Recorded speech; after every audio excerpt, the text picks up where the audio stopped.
And we are here for some more Pokemon Black 2. I'm going to be streaming this tonight, I'm going to be streaming it tomorrow night, and I'm going to be streaming it the night after that.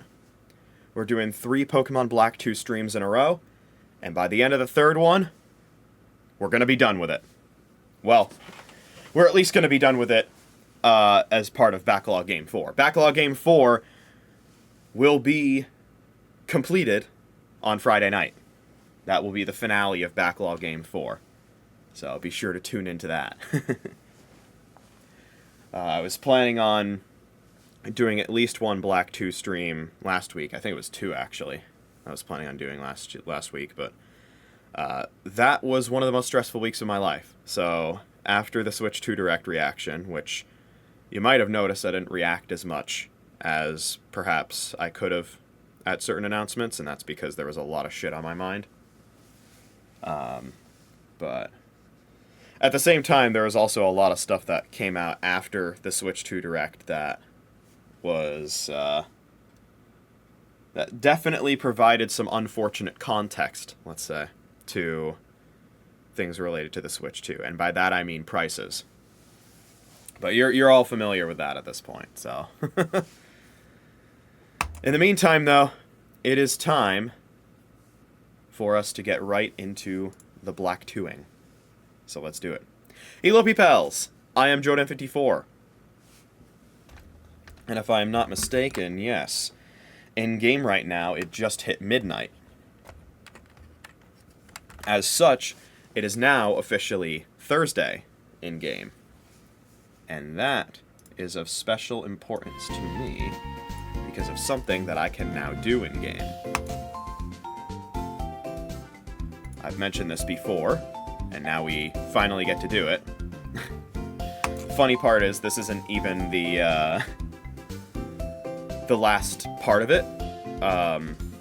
And basically, this is a side quest that involves doing something on a Sunday, and then being able to do something on a Thursday, and then doing something on a Sunday to finish it off. And that last part on the Sunday, we're actually not even gonna do as part of Backlog Game 4. When we revisit this game after doing White 2 on the backlog, we will definitely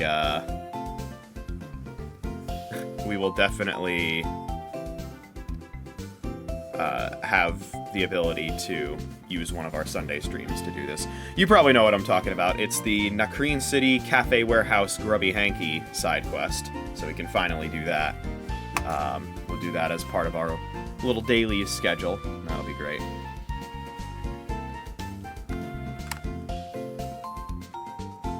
Yeah, my reactions usually have that effect. They tend to be pretty holy. Ah, yes. Is this my first Pokemon Black 2 stream in April? Oh my god, it is. Huh. Well, how about that? I guess I didn't realize. Yes, it's April now, so that means it is now winter in-game. Completely forgore. Alright, well, you know how things go. We're gonna be checking for Yancey and Swarm encounters. We're gonna stop by Twist Mountain to get ourselves a fossil. Hoping once again for, what is it, the Dome Fossil? Of course it's the Dome Fossil. What else would it be? Oh, and before I forget, again, Smackrow. Let's set that up real quick.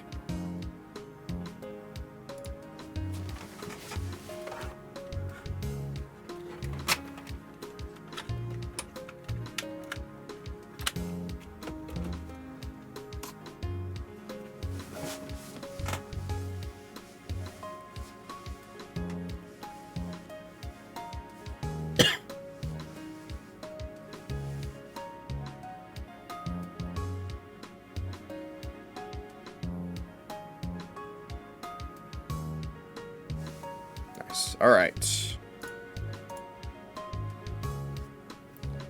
Let us get in there. What Swarm encounter are we looking at today?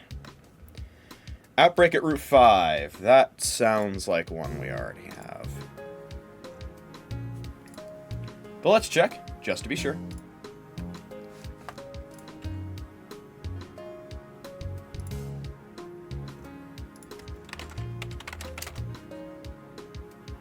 Oh, yeah. 100%. The swarm encounter is not 2, of course. That feels like it's the most common swarm encounter we've seen.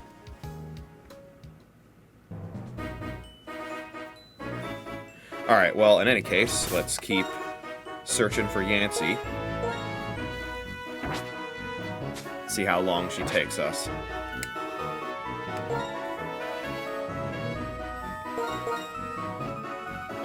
Once we're done with our daily routine, we of course are going to hop right back into that battle subway and continue battle point grinding.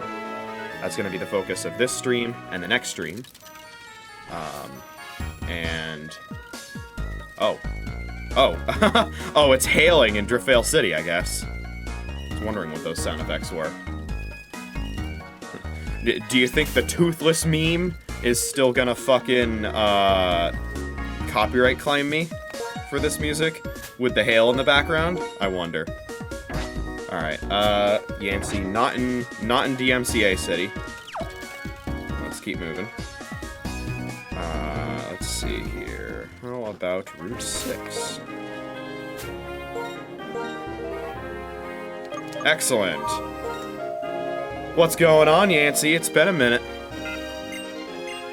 You can see the snow in the background. Yeah, I'd like to talk. Just don't mind me, you know, getting hypothermia. This is where you wanted to call. Hope you can help me with this. I have this person who's really good at what we do at our workplace, and I can't help but feel so competitive. Yeah, I feel better talking to you, Joe, today. I guess it's not him, but my own self that I must overcome. Very profound call I'm having with Yancey right now. Thanks, Joe, today. Talk to you later. I myself did just get a new job, so that really speaks to me. Alright. Well, that takes care of that, and we already took the swarm encounter, so now it's time to head over to Isurus into Twist Mountain. And I don't think that we still have a repel active, so we're gonna put one of those up. Of course, now it is very snowy in Isurus City. No diamond dust, though. Because it ain't New Year's Eve. Alright. Yes, okay. What fossil awaits us today?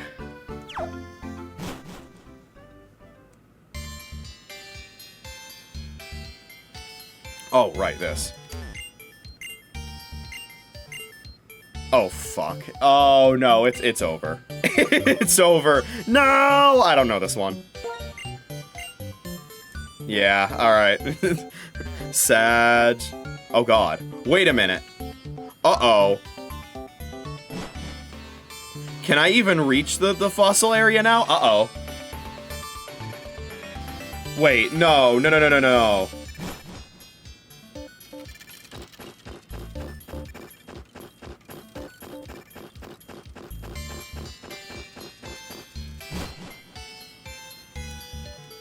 Okay, okay, we're fine, we're fine. Armor fossil. I don't think I already got that one, right? Is that shield on?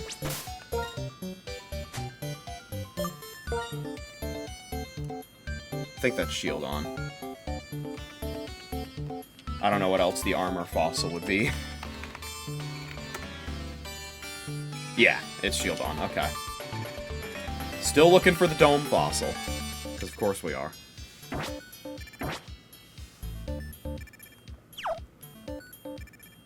Just fucking cursed to never find the dome fossil.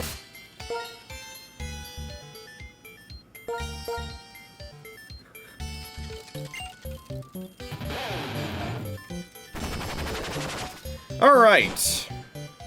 Let's go return that grubby hanky.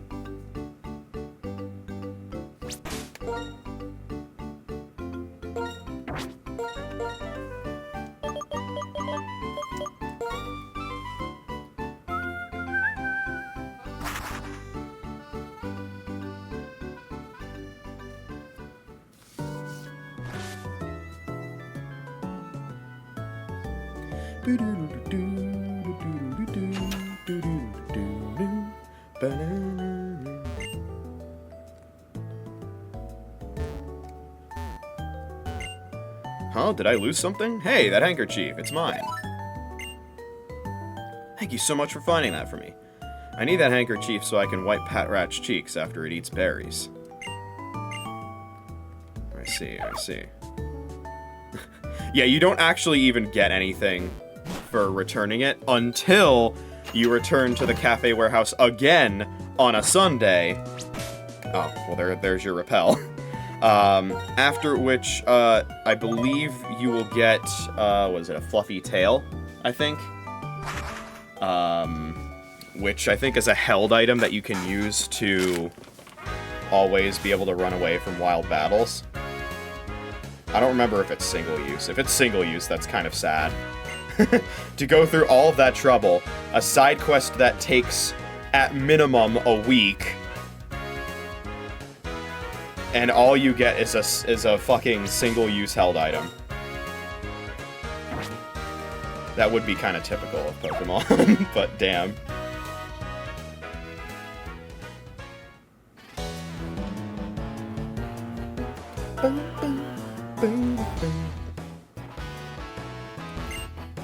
To the single trains platform we go. Now, remind me how many battle points I have right now.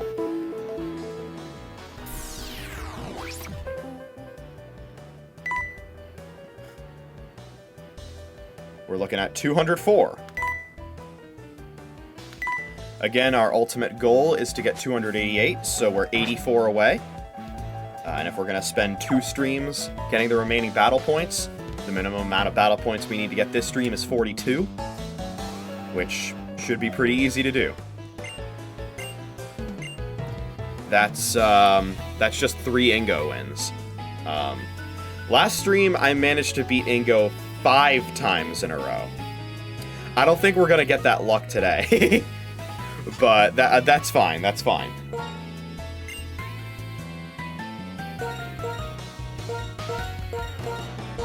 Last stream, we went through the single train gauntlet 5 times in a row and didn't run into a single Simipour or a single Sawsbuck, which are probably the 2 hardest Pokemon for me to face. So, yeah, got pretty lucky. Alright, let's get in there.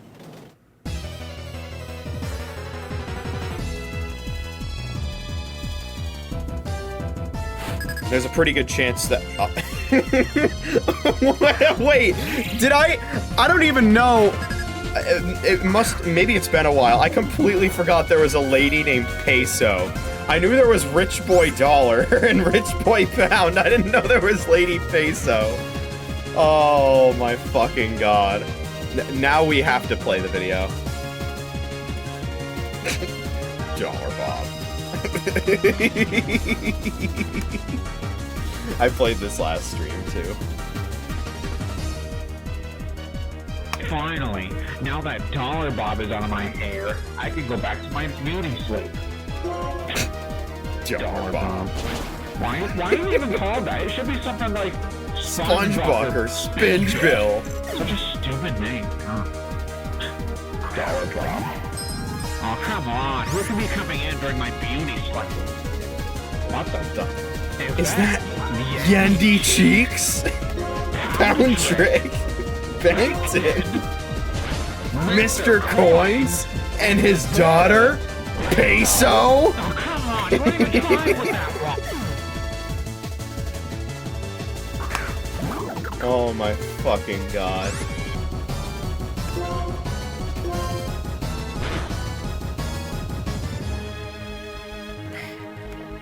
Oh shit. Here comes Dollar Bob again. Hi, Squidward.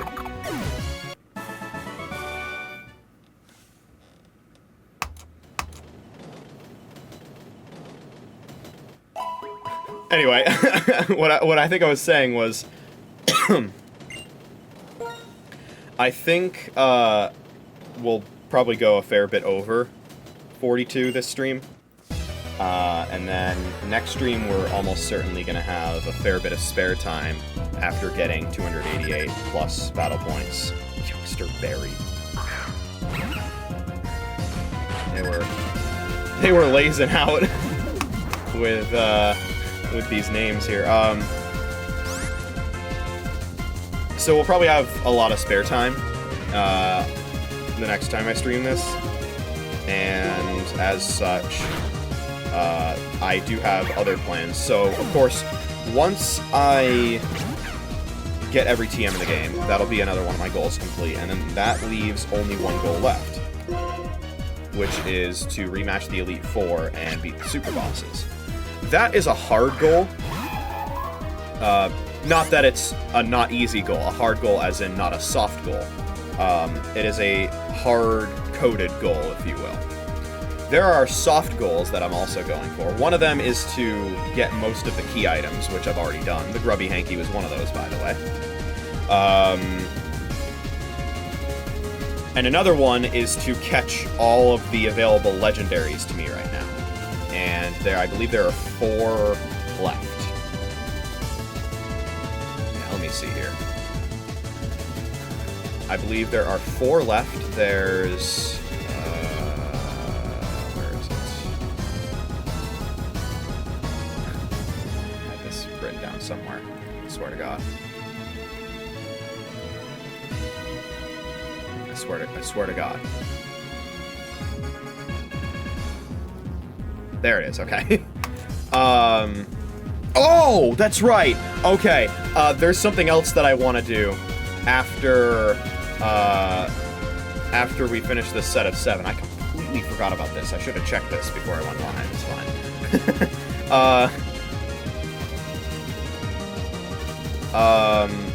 So the legendaries, there's Regirock, Registeel, Mesprit, and Azelf. So two of the Regis and 2 of the Lake Guardians. I think we already caught the other Lake Guardians, so we'll end up having all 3 Lake Guardians. We'll get Regirock and Registeel. We can't get Regice because that is exclusive to White 2. That said, it's exclusive to owning White 2.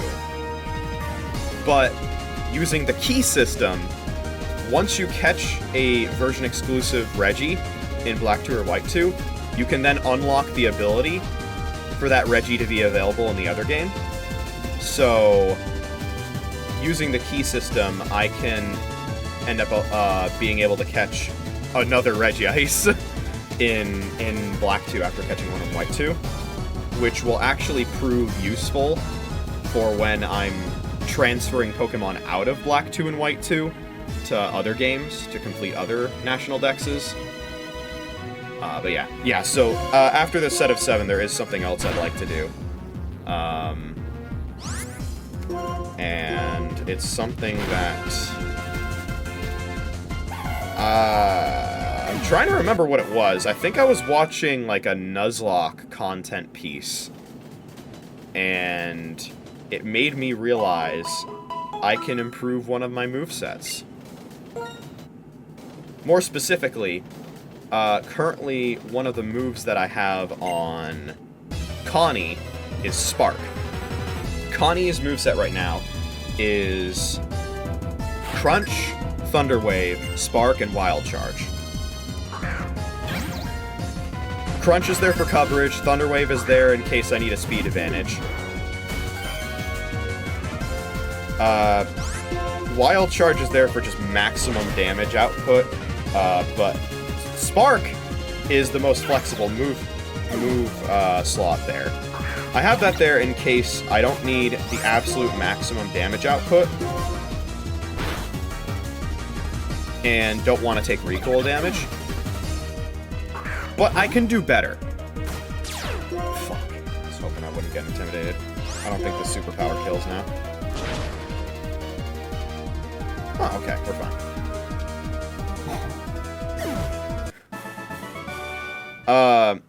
We can upgrade Connie's moveset.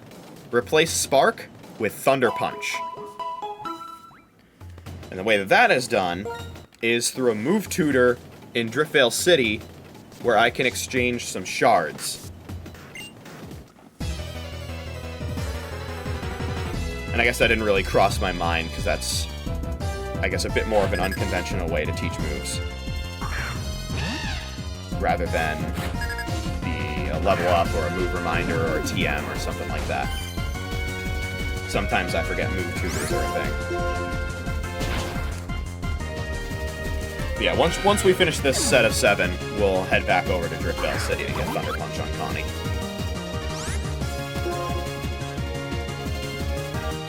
But yeah, so the plan is... once we're done with getting all the TMs in the game, we're going to catch those legendaries. And like I said, I believe once I catch Regirock, I'll actually get one of those, like, little key system animations that says, oh, you can now send this key over to a copy of White 2 and be able to catch Regirock there. And whenever I play White 2, I'll probably do that. We'll catch those legendaries, and then, during the final stream,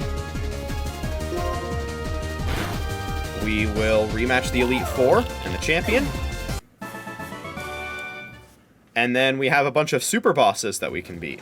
It's not just one, there's a whole bunch of them. Now, seeing as we've already conquered the Black Tower, my team is definitely very well equipped for those super bosses. If anything, it's a little over-equipped. But I suppose that's the nature of doing the Black Tower before any of that, because I think Banga's Pokemon have higher levels than any of the aces of any of the super bosses, so. The super bosses have teams that are twice as big, because Banga's team is only 3 Pokemon, but the levels are lower, so have that as an advantage. We'll beat those super... Oh! Wait! Whoa, whoa, whoa, whoa, whoa! Hold on, so I was under the impression that the Mummify ability, or the Mummy ability, goes away after you defeat the Pokemon with Mummy. I remember reading that off of the Bulbapedia article.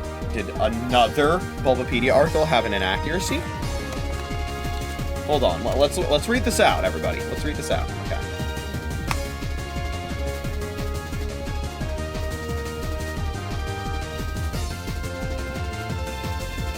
Oh, okay.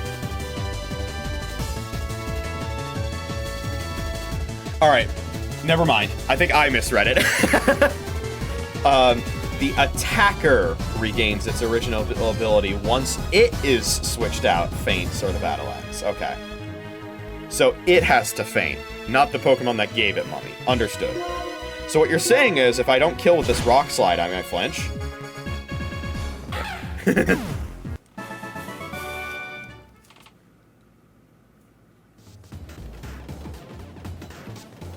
Anyway, so, during the finale stream of Backlog Game 4, once we beat all the super bosses, we're probably still going to have a lot of time. Because doing that probably won't take a whole lot of time. And so we'll probably spend the rest of that stream doing some miscellaneous stuff. And I have a lot of interesting things in mind. A lot of stuff related to just medals. And then we'll end off that stream by revealing Backlog Game number 5. Of course. So that'll be exciting. So yes, this will be the first of 3 back-to-back-to-back Backlog streams that we're doing this week. It's going to be today, and there's going to be one Thursday night, and one Friday night. And then Saturday night, we're going to do a Geometry Dash stream, and it's going to be a big one. Because we're making up for a Geometry Dash stream I didn't do last week. So we're going to do featured tab levels and demon grinding. So we got our streams cut out for us for the week. And hopefully this time around I actually do them all. And if you think that's an eventful stream schedule, wait till you find out what I'm going to be doing next week. Because next week is also going to be pretty crazy.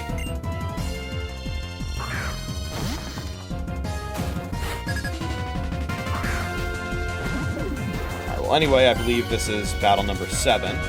So after this, we'll head over to Driftvale and get Thunder Punch on Connie.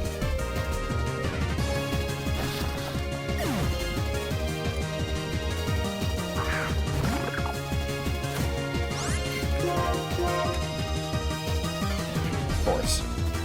Oh, get lumbaried, idiot. I meant to miss there with Rock Slide so I would get swaggered, actually.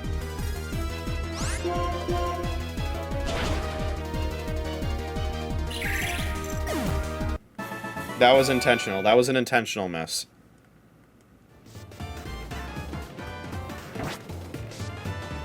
Alright. That is another 3 battle points to our name.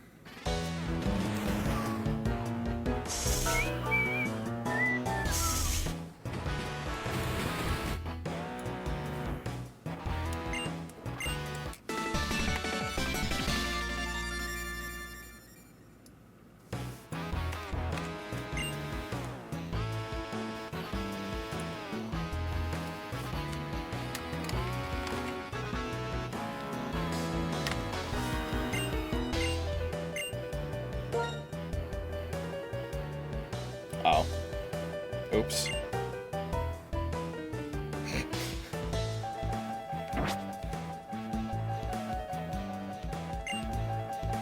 There we go. I already confirmed, by the way, from the first time that I did anything with the battle subway, aside from, I guess, the multi-battle with Rosa, that doing the Return to Nimbasa City in the middle of a streak doesn't break the streak. It just allows you to take a rest. Which is what we're doing. So we need to head over to Driftvale to slightly beef up Connie's moveset. Make me feel a little less bad about not choosing Wild Charge in a battle. Thunder Punch doesn't have as high of a paralysis chance, but when I'm choosing Spark, I'm not doing so for the paralysis chance. I'm doing so for the recoil-less damage. Okay. So let's see if we can find ourselves the move tutor. Alright, which one of you is the move tutor? That's cool and all. I don't need hidden power though. I would assume the move tutors are here. Your quest for power has brought you here. They're the ultimate moves. Oh, I think that's... He gives you, what is it, Hydro Cannon for Samurott? And then he would have, like, Blast Burn and Frenzy Plant as well. How about you? What's up with you? Professor gave you a Pokemon starter journey, right?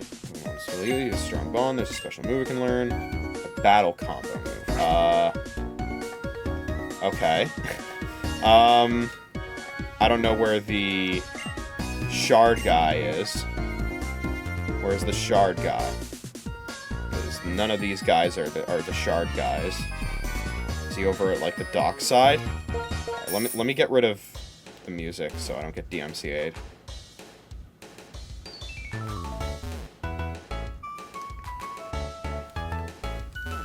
The hell is he?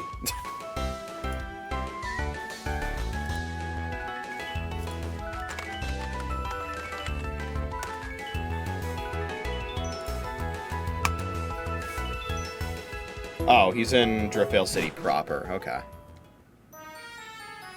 Alright, fair enough.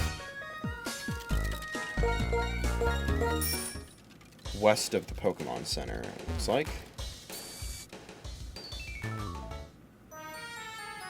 Oh boy. Alright, well, we can't ride a bike in here, so we're gonna have to endure the music. Okay, let's see here. So I do have enough shards for a Thunder Punch. Alright, Connie, that one's all you. And we will get rid of Spark in favor of Thunder Punch. Alrighty, Beautiful.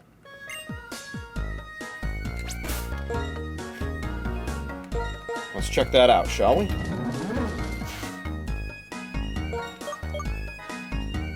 And very nice. I believe compared to Spark, that is 15 extra power. Which will be very nice to have. We don't use Connie a whole lot in battles in general at the Battle Subway. When she's needed, that'll be helpful to have. Even if we're, you know, already in the home stretch when it comes to battle point grinding. Alright, nice. Now that that's taken care of, let's head back into the gear station.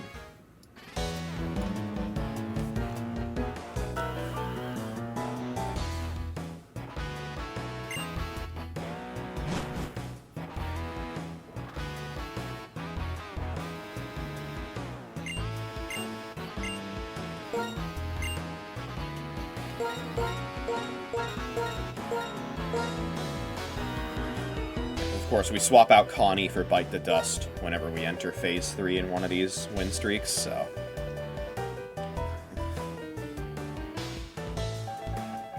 Connie doesn't get a whole lot of action one way or another, but... You know. When action with Connie becomes necessary, we want her to come in clutch, so... It'll be worth it.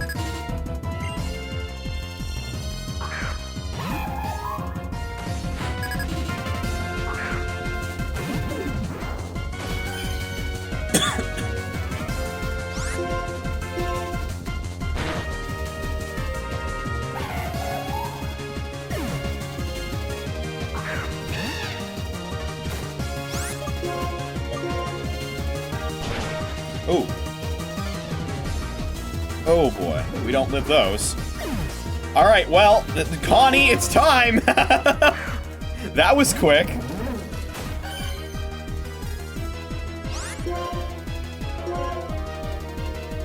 Nice dodge. Give him the old Thunder Punch, and it crits. It's beautiful. Fucking wonderful. Oh, you silly goose. Oh, okay. I was about to do some funny shit with, like, fucking...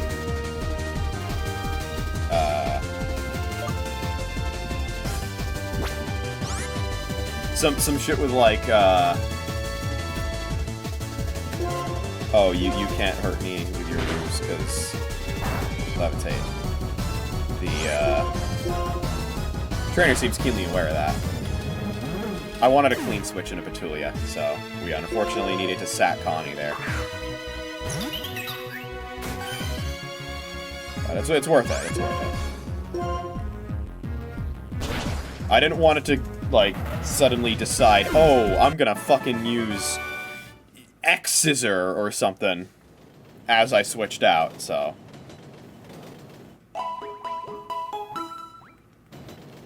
Knowing my luck, that's exactly the move Krokorok would be thrown out right as I decided to switch.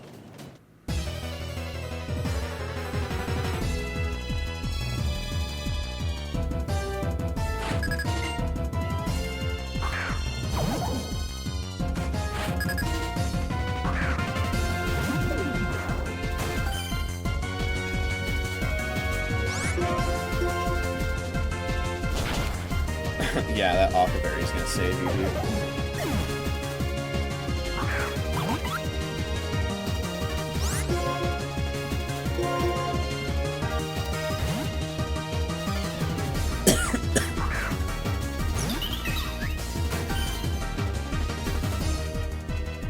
Oh boy. Let's see, is this a sturdy Tortuga? Let's find out. It is not. Okay.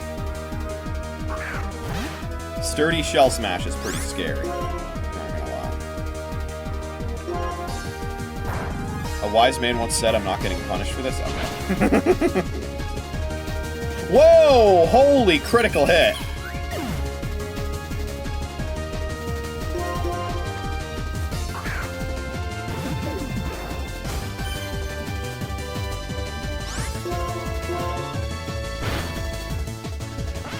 Let me crit you right back, asshole. Well, there you go. Karma returned the favor on Petulia from last stream.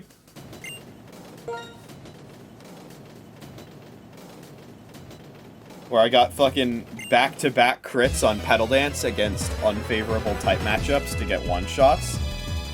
Yeah, not this time. This time Petulia is the one getting one-shot by a crit. Balance has been restored to the world, unfortunately. I definitely enjoyed the brief window of time where the world was unfair in my favor.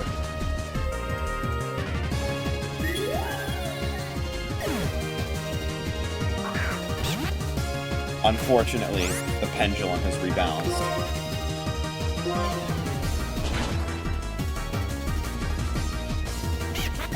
Anytime it wants to go back my way would be fine by me.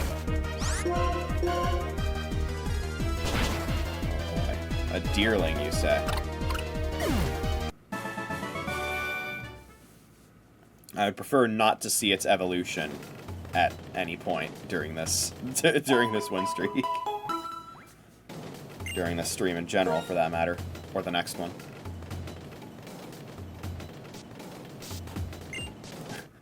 Same goes with Simipour. I honestly don't know which one I would find more dangerous. Simipour or Sawsbuck, because they're both run killers. I'd say Sawsbuck is probably more dangerous. Mainly just because Simipour can have two different sets, and only one of them is really dangerous. So, like, some Simipour sets will just be pretty easy to deal with, but others, I'll have to, like, dodge a range and a crit. And also probably sack a Pokemon in order to have a chance of keeping the run going.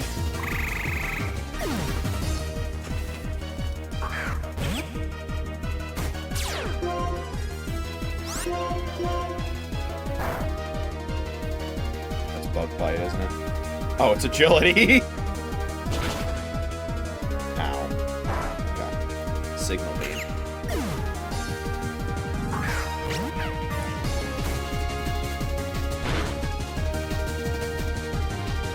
Oh, shit.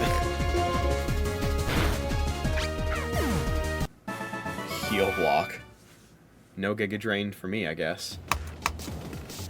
At least no energy drain from Giga Drain.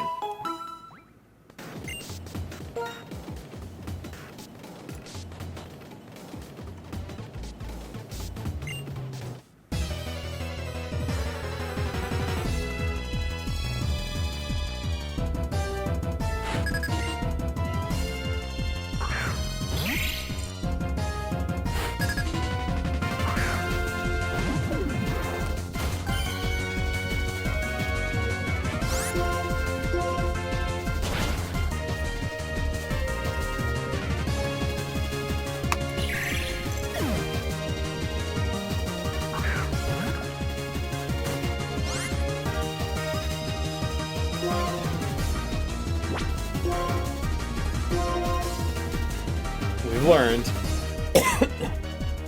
whether it's Roggenrola or Boldore, just switch out.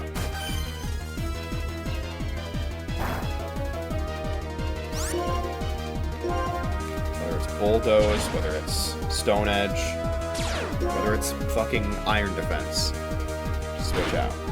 Or Smackdown.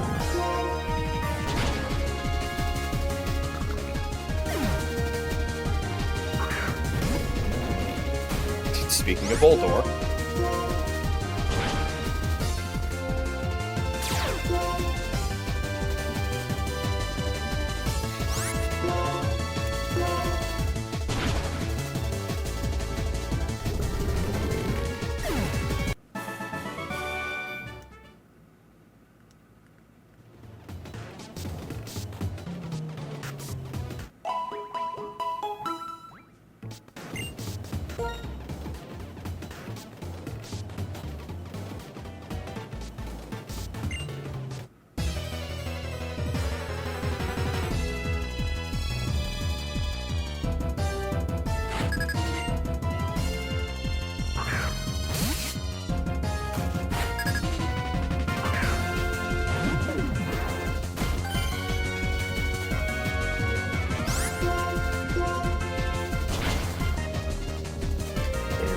sad if that Pawniard had Knocka Berry. Probably had a Chople Berry if I had to guess.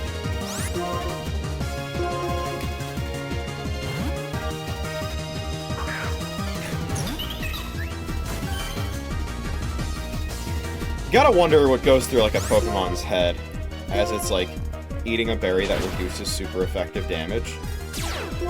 Does it just like see and recognize a move that's gonna like tear it to shreds, and its response is to just go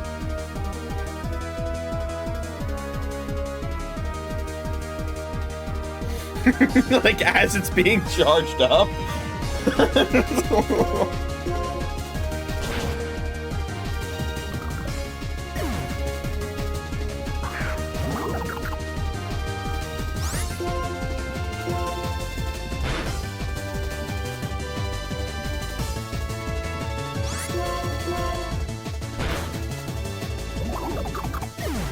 The world will never know.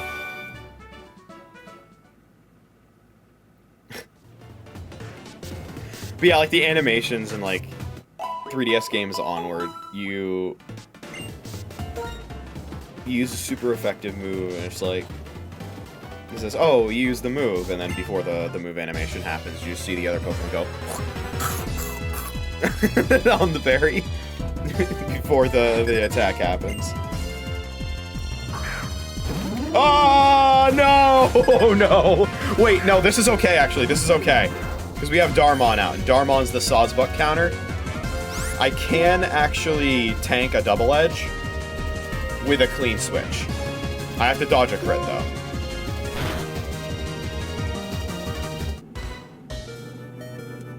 Okay.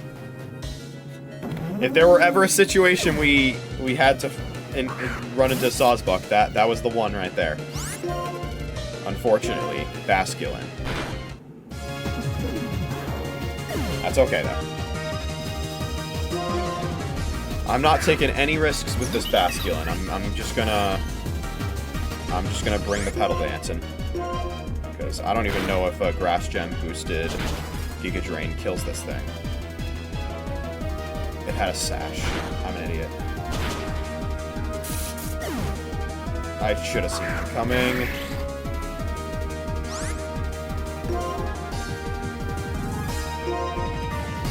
And now I just have to do all-out damage because it's at this point. So, yeah. That's fine, that's fine. Connie can take him out, and I think you know which move I'm using. It's Thunder Punching time. Let's go.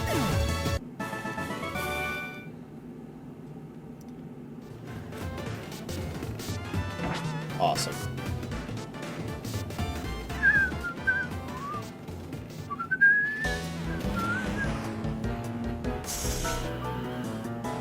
All right. Well, we actually ran into a Sawsbuck, and the run is still alive. How about that?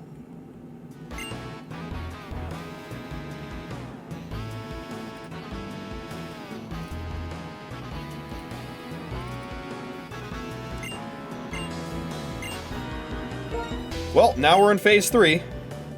Phase 3 doesn't fuck around. So, here we go.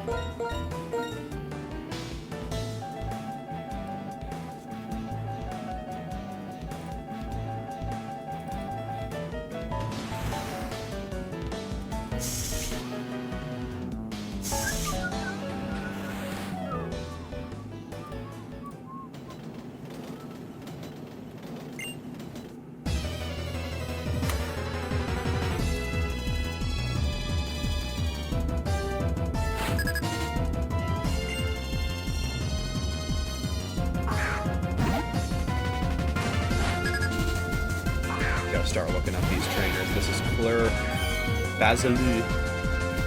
And he's got one of the motherfucker teams. Hyperfang Crunch, Flail, Confuse Ray. He's got Razor Fang. Of course. Nice one shot. Oh, okay. Oh, this is actually really scary if I hurt myself here in Confusion. Oh, wait, no, never mind. Okay, never mind. I thought this Garbodor had Focus Blast. I guess it doesn't. It does have Explosion. So it would be extremely funny if I dug underground and it blew up. Okay. No! God damn it, I didn't think of that.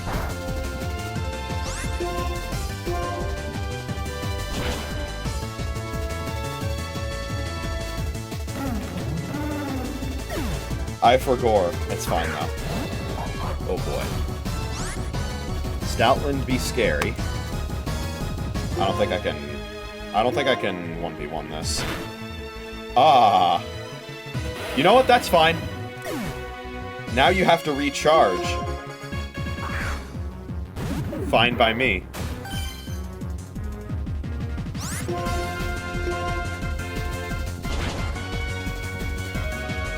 Easy peasy. Lemon squeezy.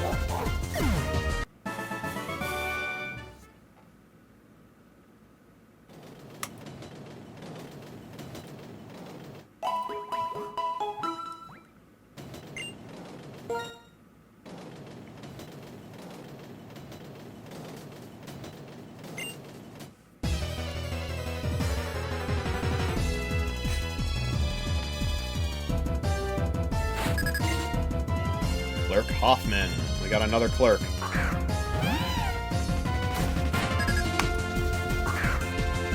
It's another motherfucker team.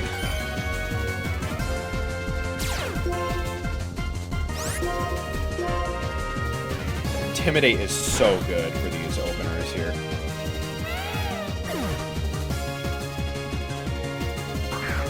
Oh, God. Okay. Well, guess what? It's Sawsbuck number 2.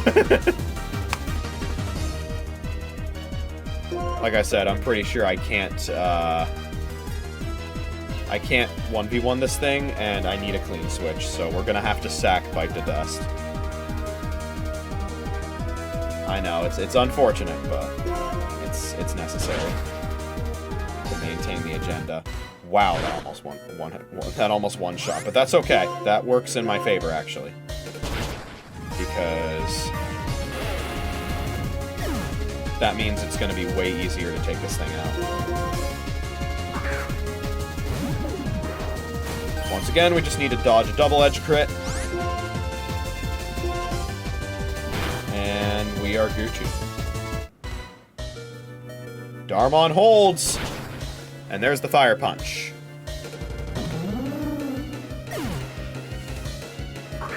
Oh boy. Pretty sure I get outsped here. Well, shit.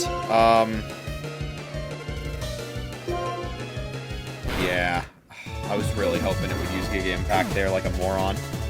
Well, this is a problem because it has... Well, it has acrobatics with an item that's not consumable, but, like, it still has acrobatics. So... yeah. This is gonna be a problem.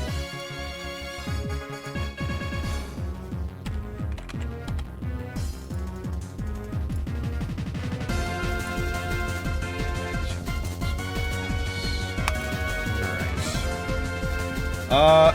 Grass Gem boosted Petal Dance, followed by another Petal Dance, I think is a ranged 2-shot.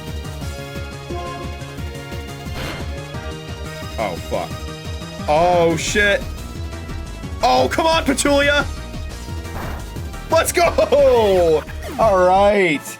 There's the idiotic Giga Impact. I called it, but it happened a little later than I thought it would. But honestly, it ended up working out even better.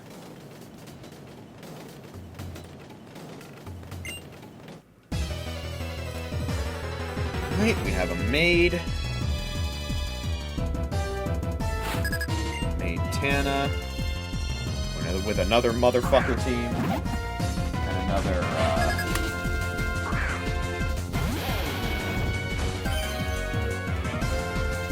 another Watchog open. Nice. That should be a one-shot. Nice. Oh, nice crit. Ignite incoming.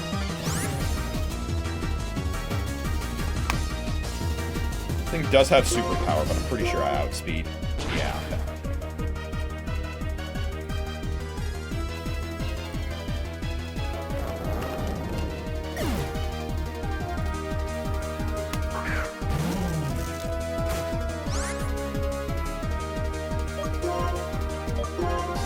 Electric is here. Crunch because it's got levitate. And beautiful. Easy 3v1.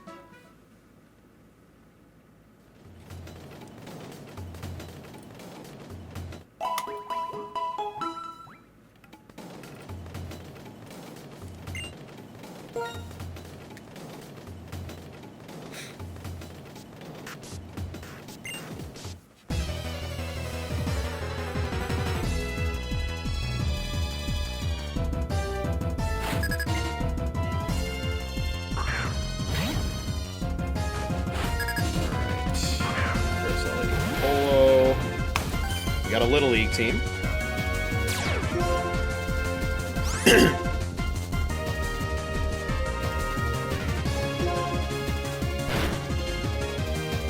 Beautiful. Nice crit. Wonder if that mattered. Probably didn't. Mienfu incoming. Got another Earthquake to go.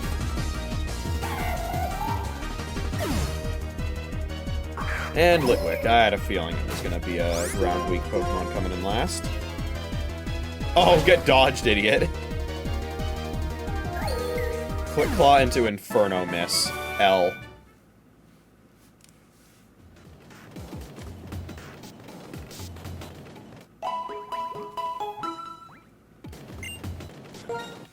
I'm going to be real. I find it really annoying that, like...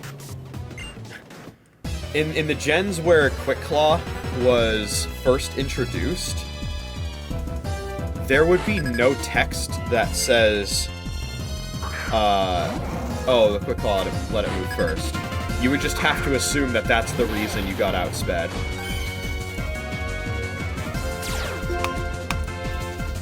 Also, let's see here.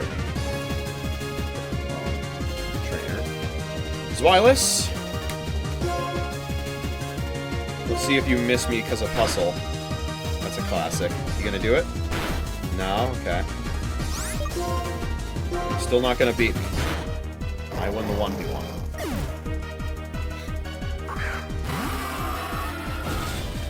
Oh boy. Here's a 1v1 I don't win.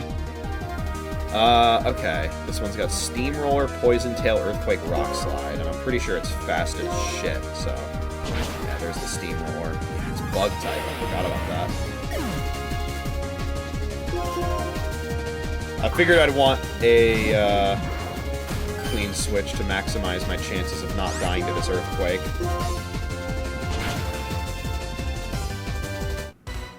Yeah, okay. That was definitely necessary.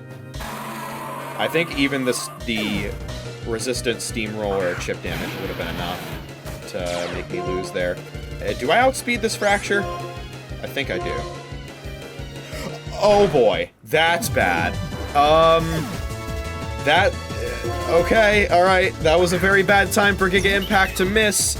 Suddenly I want my wide lens back. Here we go. Grass Gem boosted Petal Dance. Please do a lot of damage. Thank you. Oh no. Please don't one-shot. Whoo! That was scary. Okay. We dodging crits out here.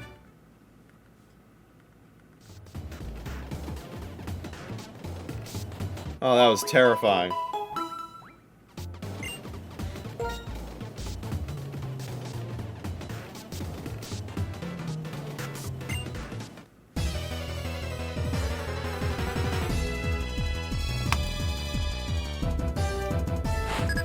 Biker Nichols.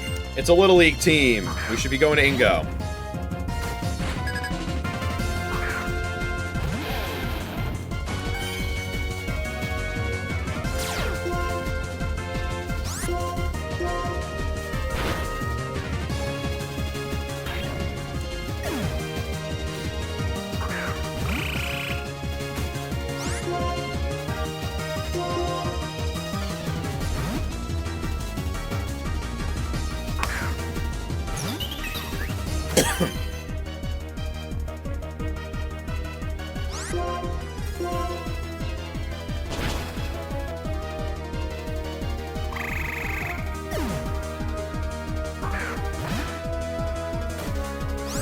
Also, yeah, in earlier gens, the draining moves would say the Pokemon got its energy drained, even if the Pokemon using the draining move was at full health, and thus didn't drain anything.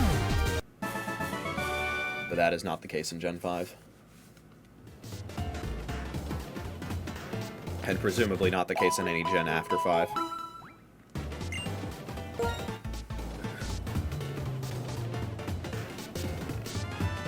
Alright, hello, Ingo! All aboard! Who are we opening with today?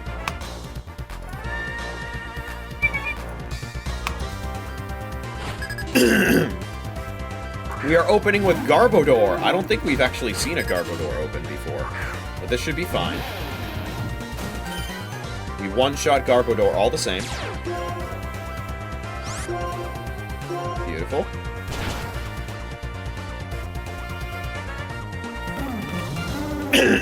I think Crustle comes in now. Yeah, okay. I still need Bite to Dust for Klinklang, so I'm gonna... let's see here.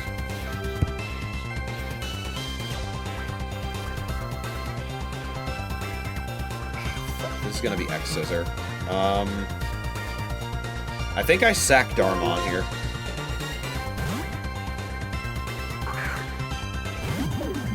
To get a clean switch into Petulia.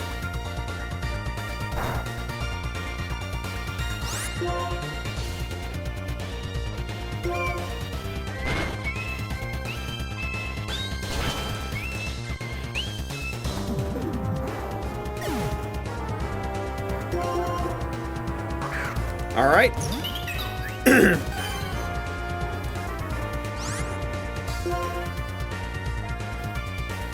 Grass Gem boosted Petal Dance.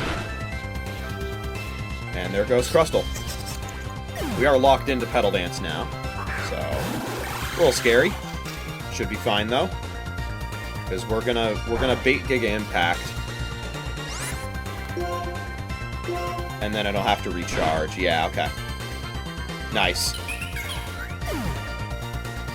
So now it has to recharge and we one-shot it with Earthquake. Or, well, it would be a one-shot, but it's already... it's already taken some damage.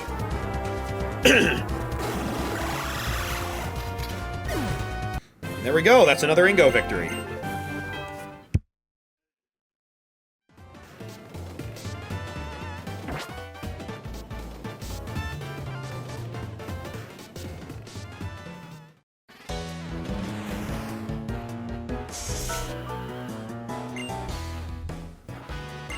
All right.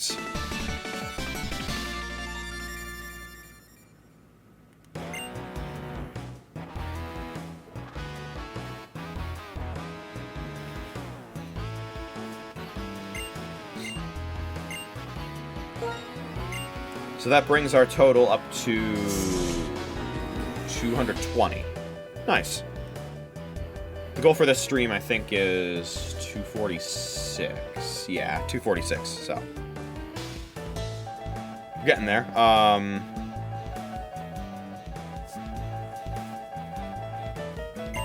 Like I said, 2 more Ingo wins will bring us over it, so.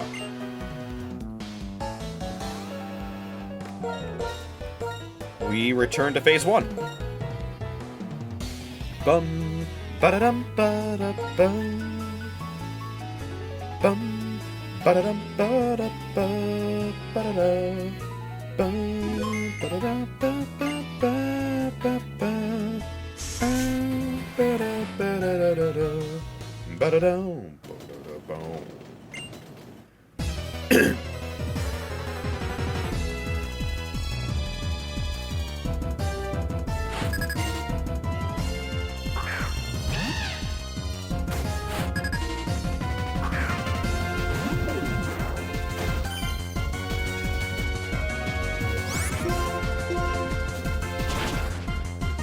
So let's see if we miss a rock slide and get one shot by Stone Edge again.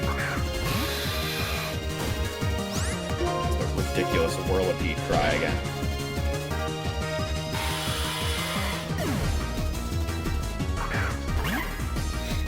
Oh, easy 3-0.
Idiot. I have a Lumberry.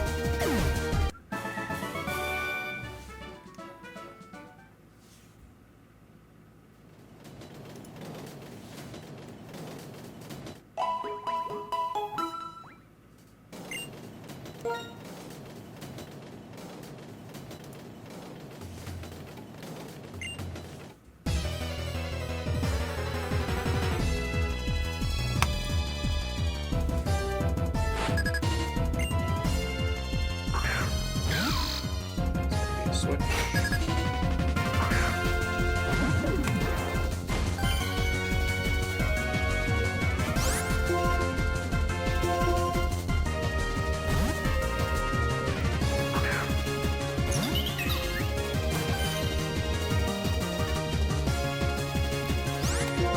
They really love setting up that Aqua Ring and never being able to see its benefits.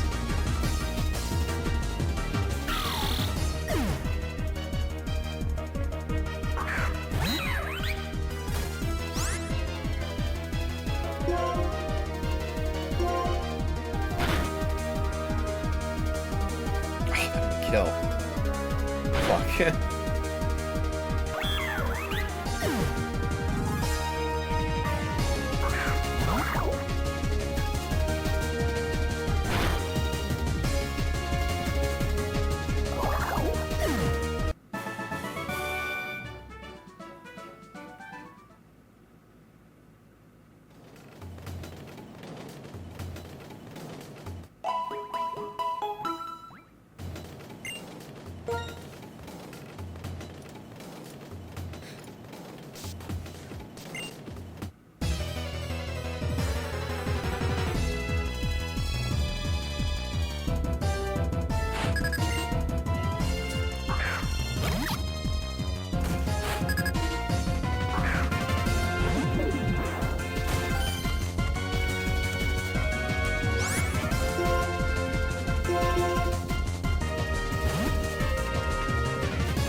Nice.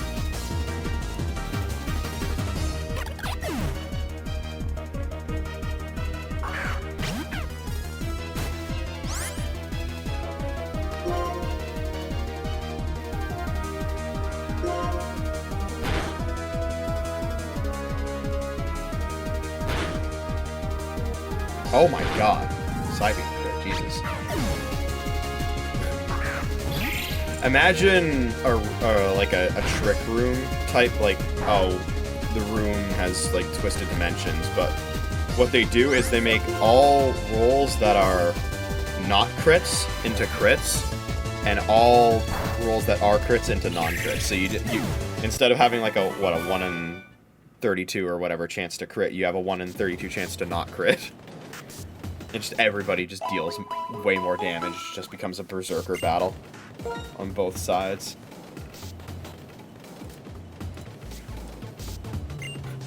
And imagine if there were like anti-critical hits. Like you had a 1 in 32 chance to get a crit, but also a 1 in 32 chance to get like a half damage roll. Lady Peso is back! Dollar Bob. Why is he even called that? It should be called like Sponge Buck or Spinge Bill. Dollar Bob. Hi, Squidward.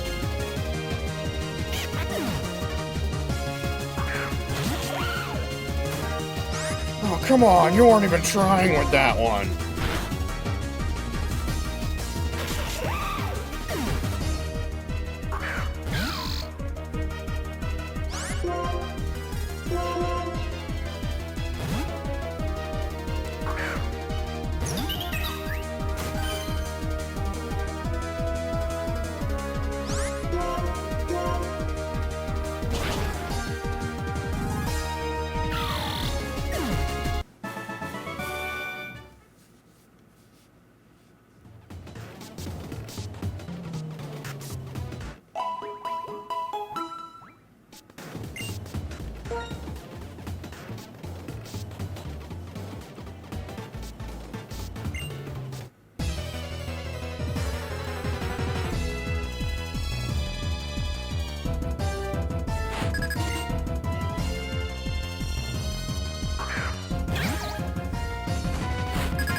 Think FX 4 is going to put me to sleep again? Let's find out.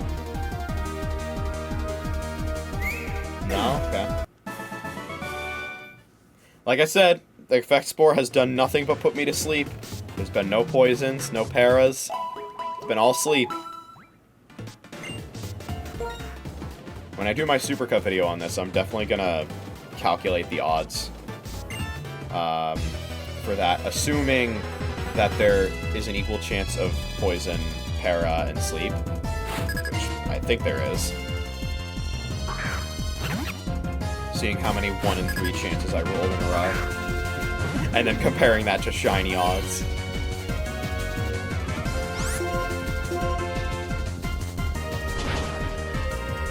Torment, you say? Is that still in effect after I take out Pokémon?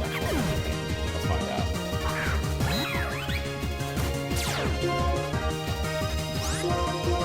Fuck, it is. Okay. Okay, well that was the stupidest turn of all time.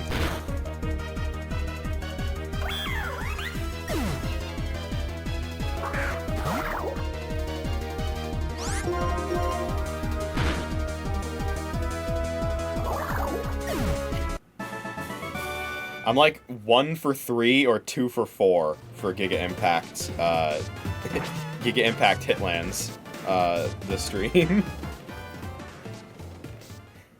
A wise man once said, if it's not 100% accurate, it's 50% accurate.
So anyway, I mentioned this at the beginning of the stream as well, but, so the Switch 2, we now have some more information about.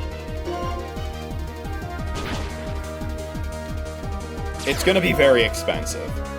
The games are gonna be very expensive. I called this last year, and nobody believed me at the time. But I said, the $70 price tag on Tears of the Kingdom is a fucking Trojan horse. That's Nintendo saying, okay, how many people are gonna buy the game anyway if we jack up the price by $10? And then Tears of the Kingdom became one of the best-selling games on the system. So they said, alright. Didn't seem to affect much. Let's do it for all the games.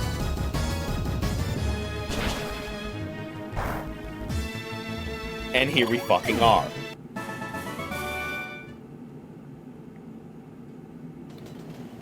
But of course, they're getting extra brazen with it by making Mario Kart World $80.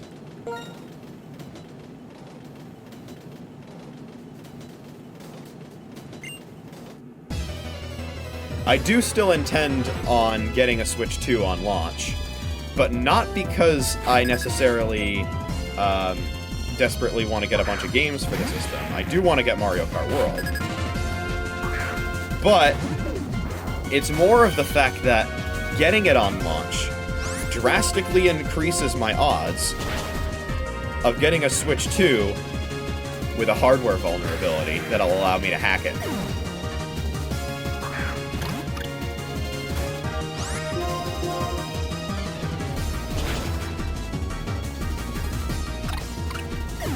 So, you know. It's an investment, that's what it is.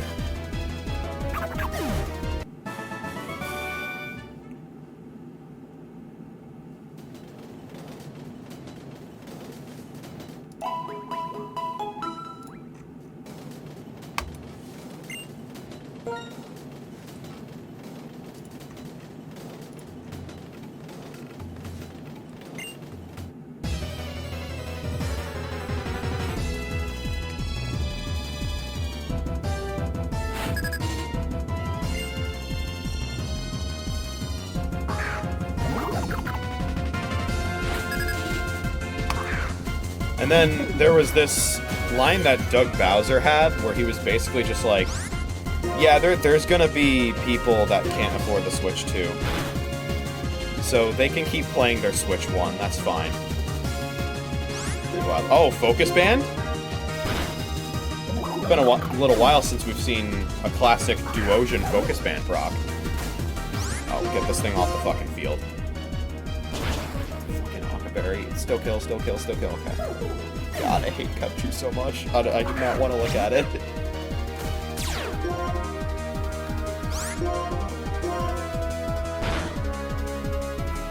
But yeah, around the time that the Switch 2 comes out, you can expect a stream for, well, just probably the setup process for Switch 2. I'll go through that on stream, it'll be interesting. I am absolutely fucking not going to be getting the paid tech demo, by the way. We're not doing that.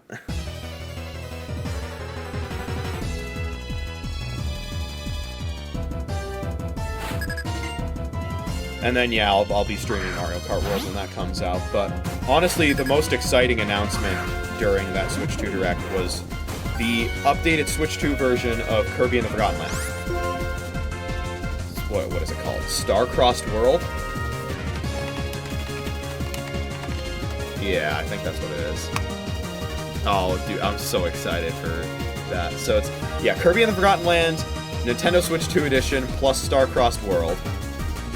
Is there any information on how much the upgrade pack for this is going to be?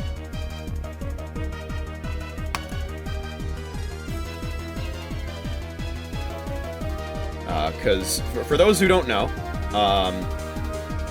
Kirby and the Forgotten Land was Backlog game number 1. It was the first Backlog game I ever streamed. And it was one of the first games I ever streamed. It was on the first weekend that I ever streamed. That Friday was my first ever stream, was a test stream. where I just streamed on a bunch of different games and stuff. I showed off just some, like, basic window sources. Basically, I was experimenting with OBS, played some Geometry Dash, then I went over to my Switch, I played some Atari 50, the anniversary celebration. Then I played some Mario Kart 8 Deluxe because one of the waves of the Booster Course Pass had come out earlier that week. Then that Saturday I played more Geometry Dash, and then Sunday was the first Backlog stream, and it was Kirby and the Forgotten Land. And it was a one-and-done stream because I already had a 96% completed save file, so I was able to do everything in a single stream. And actually, most of the stream wasn't even gameplay. Most of the stream was... Oh, okay. Lumberry, motherfucker.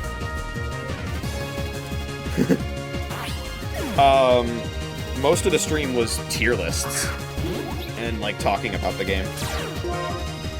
Then I went over to gameplay and did the Ultimate Cup Z, which was more or less the only thing that I had left to do. It was basically that and then some gacha figures. And then I had 100% of the game. But now, there's gonna be some new shit. And the game's gonna run at 60 FPS. Oh, dude, I'm so hyped. We're gonna be definitely playing that when that comes out. And I'm gonna be 100%ing the extra mode. The Starcross World. We're gonna be 100%ing that. I hope I can transfer my save data over as well. There's still a lot that's up in the air with these upgrade packs. They're withholding a lot of information, and what I've learned so far when it comes to the Switch 2 is that if they're withholding information about something, that's probably not a good thing. So I'm a little worried.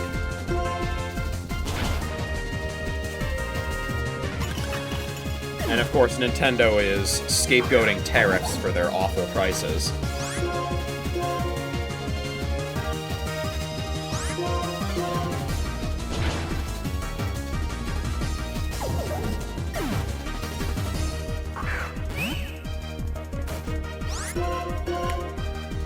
Effect Spore? Let's see. No? Okay. I have to invoke an Effect Spore, and then it doesn't happen. Understood. Now that I'm aware of that, it's not going to work anymore, though. It's unfortunate. And yeah, I'll also be getting the Switch 2 version of Prime 4 when that comes out, and I will be streaming that day one as well. So. That'll be interesting. I'm realizing, though, I don't have a whole lot of space on the shelf where I have my consoles to add another console, so I'm gonna have to get a little creative with my console shelf.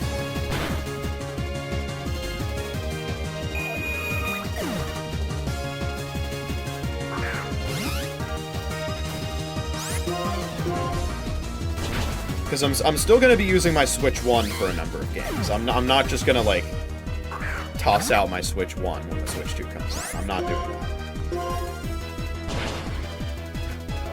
that. Especially with the Smackro doing its thing.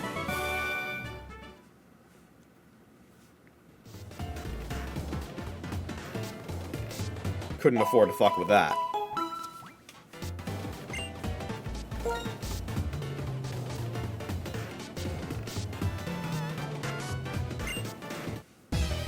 Alright, we win this, we get battle points.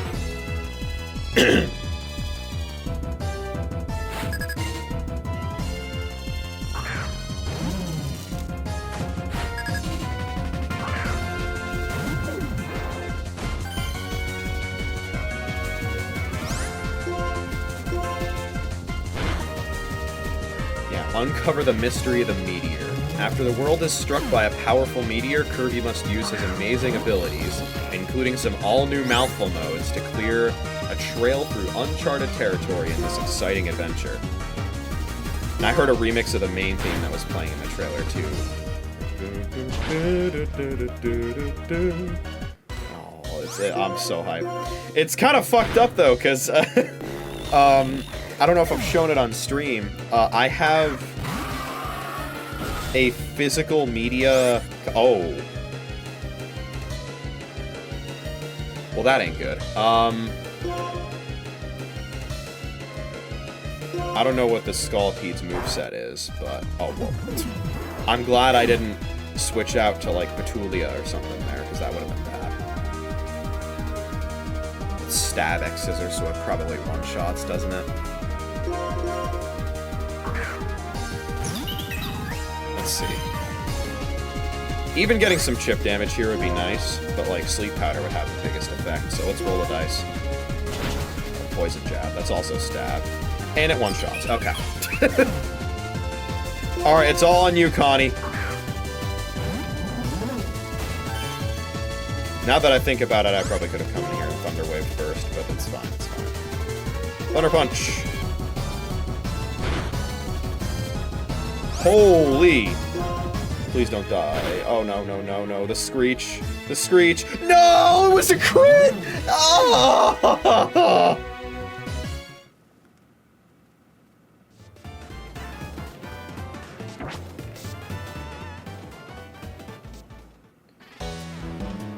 Oh, that's awful.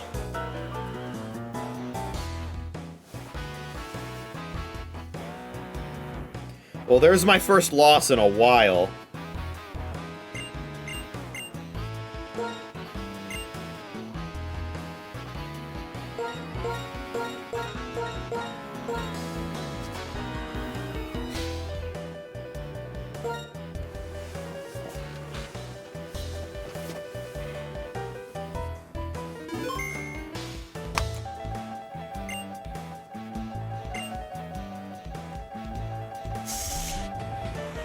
Oh, wait.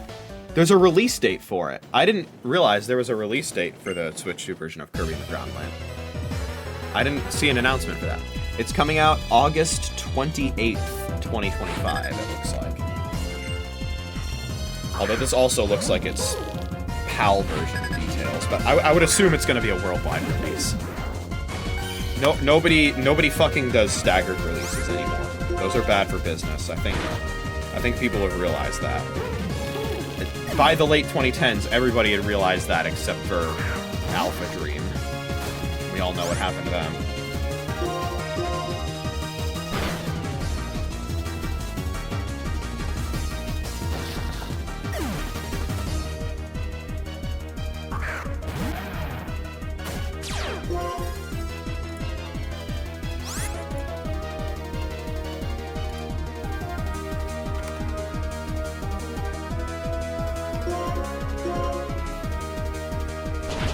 Oh, well, I'm glad I didn't use Fire Punch.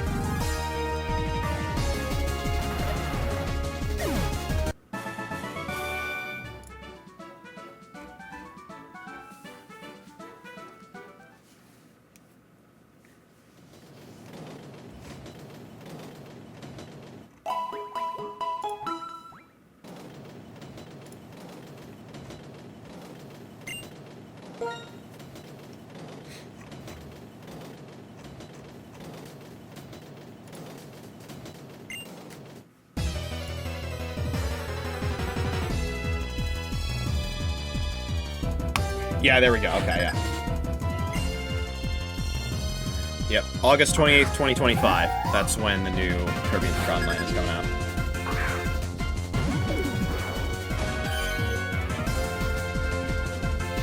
And it looks like the Switch 2 versions of Breath of the Wild and Tears of the Kingdom are going to be available at launch. And I have heard a rumor through the grapevine that those ones, at least if you have an NSO subscription, which I do, the upgrade packs are free. I believe I have also heard that Scarlet and Violet are getting Switch 2 versions. And I have heard that that one is also going to be free. And I think it's going to be really funny if they make a Switch 2 edition of Scarlet and Violet, and it still runs like dog shit. Just ever so slightly better. Honestly, that feels like the most likely outcome.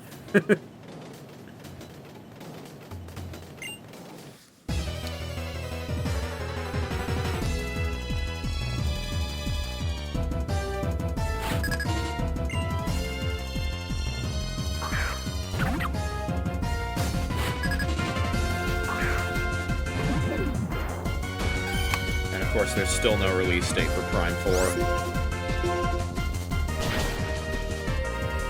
4. Or Legend ZA, for that matter.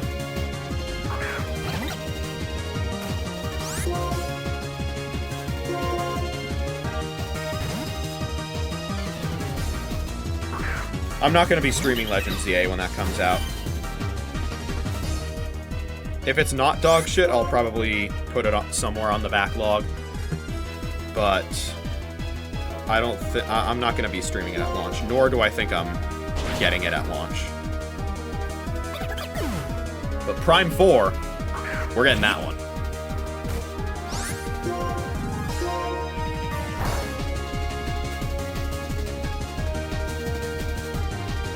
Okay. Nice lychee berry. Yeah, 60 FPS Forgotten Land is gonna be really, really hype. Because, like, the game, it was a smooth 30 FPS, and it worked fine. The keyword there was smooth. There weren't really any frame drops. It was, like, smooth 30 FPS, predictable performance, it was good, it functioned well, and, it was a polished game, so it was fine. This also does make me wonder, will the Switch 2 edition of Forgotten Land do away with... Because basically, there's an optimization trick that Forgotten Land makes very heavy use of, where enemies that are far away from Kirby will be rendered at a very low frame rate. And we are just missing every move that's not 100% accuracy. Yep, and the double team is only making it funnier. Okay. That's S30.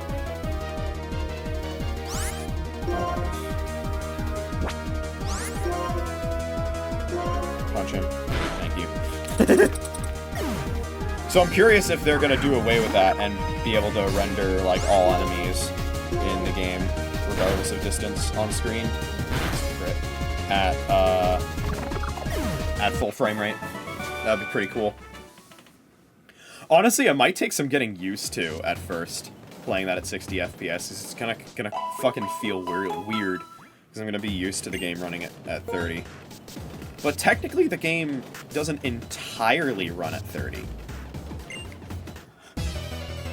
When you go through, like, a door, the transition for, like, the animation as you go in, and when Kirby, like, flies into a level from the menu, and the menus themselves, those are 60 FPS. But the moment you go into gameplay, it goes back down to 30.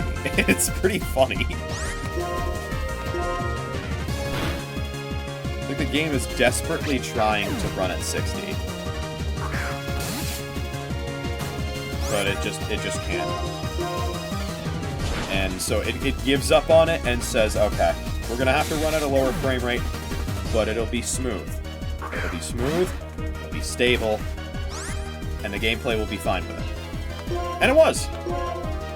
I love Forgotten Land, and I'm probably gonna love it even more on the Switch too, because it's gonna run better. I wonder if they're gonna add, like, anything else of, like, I don't know, any quality of life improvements or anything like that. Probably not. There aren't, like, a huge amount of gameplay changes that would really be necessary in Forgotten Land. The only one that I could think of would be, like... The game uses fixed camera angles. It's not like a full-on open-world type thing. You can use the right stick to move the camera a little bit, but it's, like, it's vestigial. Like, nobody fucking uses that in gameplay. So my suggestion was, use the right stick when you have the Ranger copy ability to aim while moving. That was the reason I hated the Ranger ability in Forgotten Land. Was that if you were aiming and charging your gun as Ranger Kirby, you were a sitting duck and couldn't move. It made the ability so annoying to use.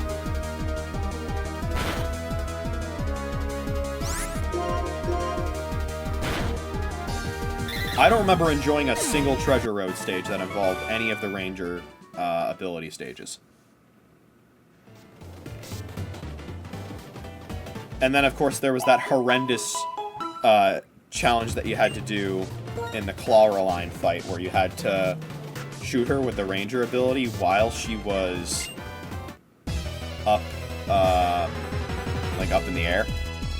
And you have to, like, sit there and wait for your crosshair to just crawl across the screen until it finally locks on her. By that point, she's already thrown projectiles at you, and you've probably already taken damage. And maybe she's hopped to another part, so now you have to aim your crosshair again. It was awful. I hated it. I do not like the Ranger ability in Forgotten Land. That if there's one gameplay change they could make in the Switch 2 version, it would be, let me use the right stick to aim while moving as Ranger Kirby. Grass Gem versus Rindo Berry. Which side are you on?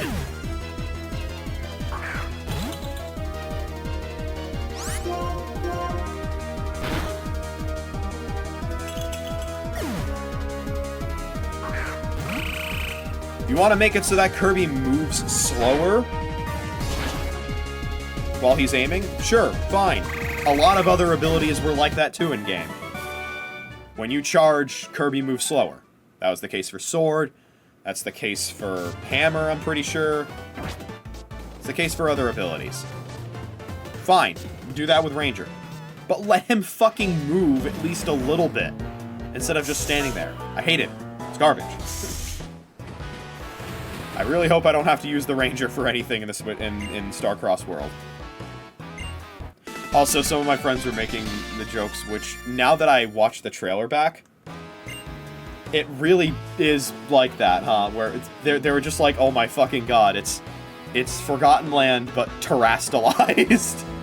Like, that's literally what's happening to the Awoofies. The Awoofies are like growing crystals on their heads. They got terastalized. I believe that was the end of Phase 1 right there, so send the same Pokemon in.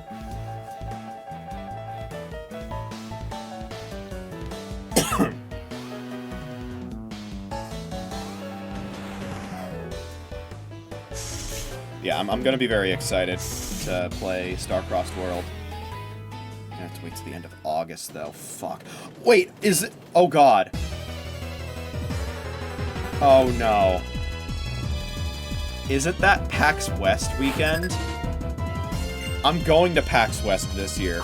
No! I'm gonna have to wait a week to play it. I'm gonna have to wait till fucking September to play the Switch 2 version of Forgotten Land. Which means I'm gonna have to avoid spoilers. No!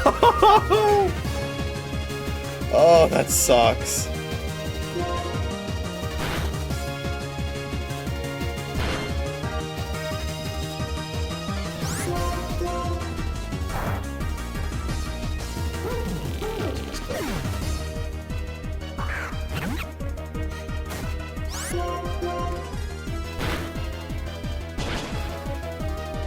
Let me actually check if I'm right on that. When is PAX West this year? I assume they've already announced a date. Yep, I was right. I was fucking right. Yep, it's August 29th to September 1st. Oh, no!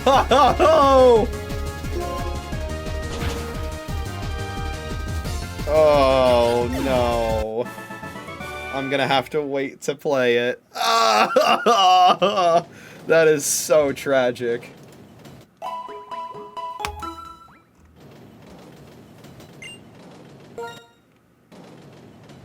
I'm so mad. Fuck, man.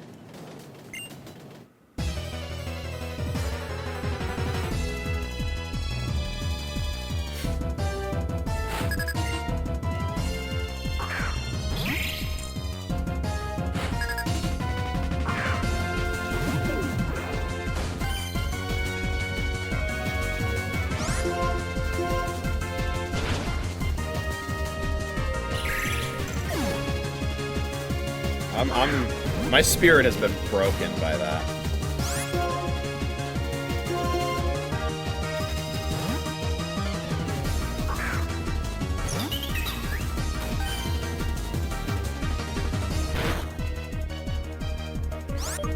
Christ, that wasn't even a crit.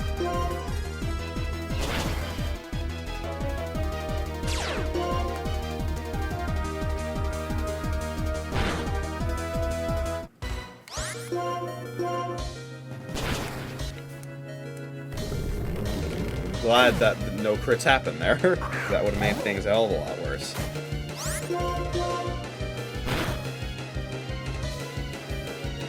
One shot that thing off the field.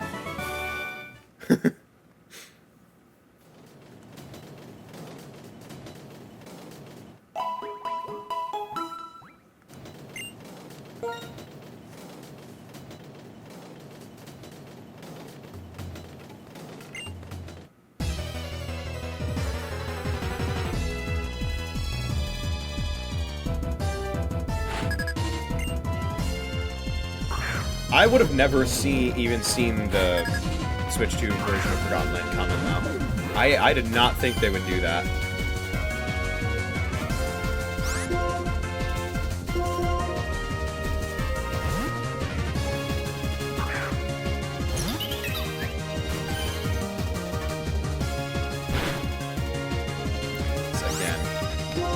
Again. Seems like that was a low roll.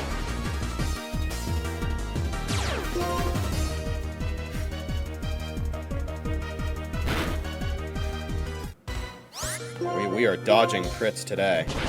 At least against Boldors. Connie certainly didn't dodge that fucking crit against the Scolipede, though. That would have been a really nice crit to dodge.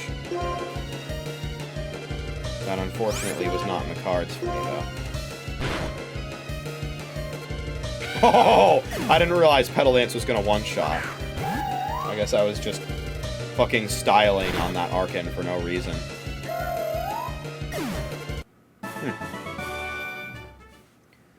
Why did that Yamask not give me Mummy? Because I think we've established at this point that Petal Dance makes contact. Does Yamask not always get Mummy?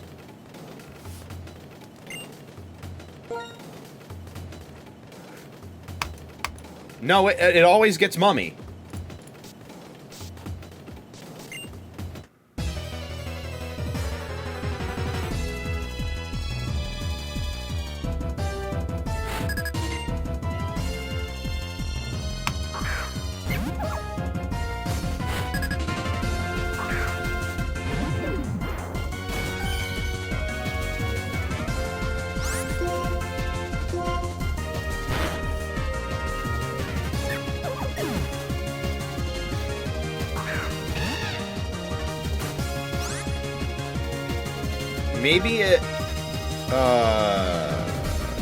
Maybe it didn't do that because I had already defeated the last Pokemon. It was just like, okay, battle over, you know? No Mummy to apply. Still weird nonetheless. Also, that was a very nice stone miss.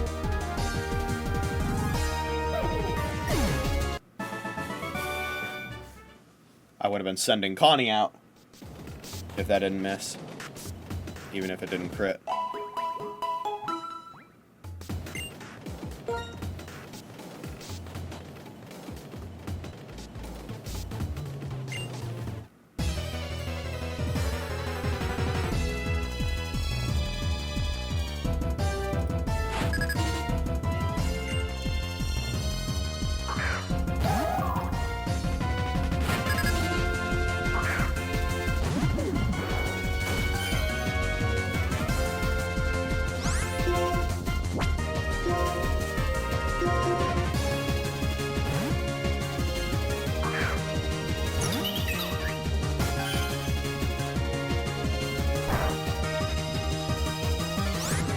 Yeah, that is interesting to me, though. Because, like, there could potentially have been some interactions there where it would have mattered for me to get Mummy, you know?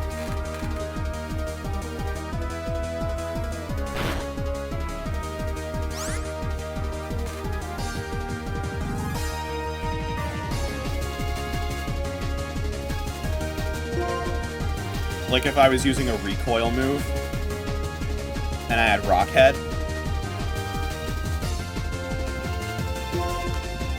Because if you do that, and then you get Mummy, you then take recoil from that move.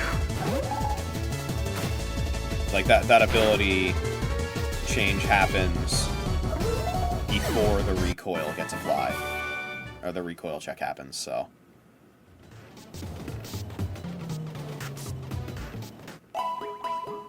Like, say we were both down to my last Pokemon, and I was in the red, and I used a recoil move, and it one-shot. Then what happens if I have Rock Head and I hit a mummified Pokemon with a contact move? You know? Because that could be you know, a game decider. Right there. Maybe I would still win. I don't know how the game decides who wins in a situation like that anyway. Because it always seems like whenever there's 0 Pokemon left on the field on either side, the human player ends up being the one who loses.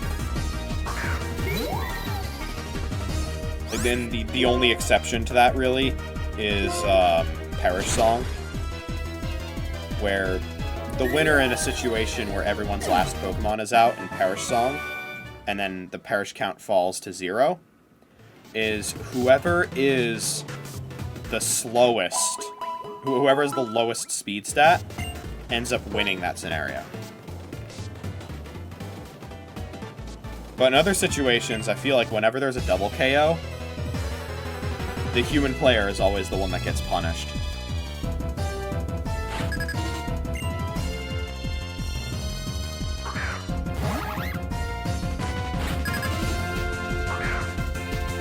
Maybe I haven't encountered that scenario enough, and maybe it varies from gen to gen, but that's just my experience with it.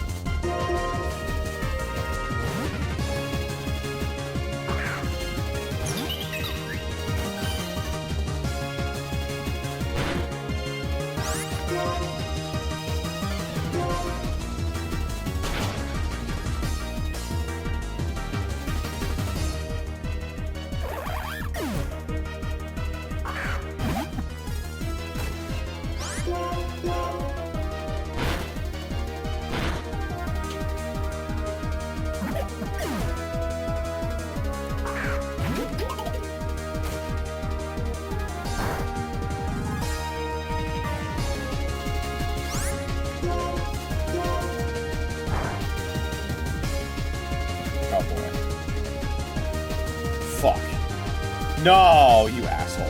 Okay. Well, if you're gonna do that...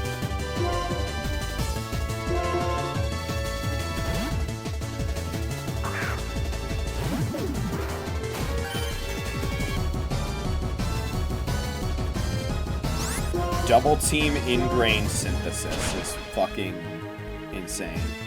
What attacking moves does it even have? Maybe I saw it and then forgot. Does it also have Petal Dance? I wonder.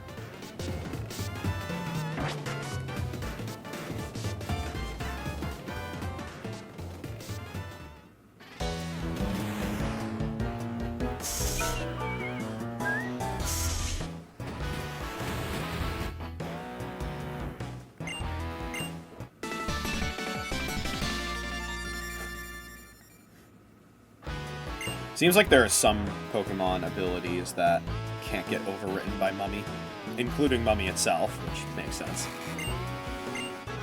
Alright, Phase 3 incoming.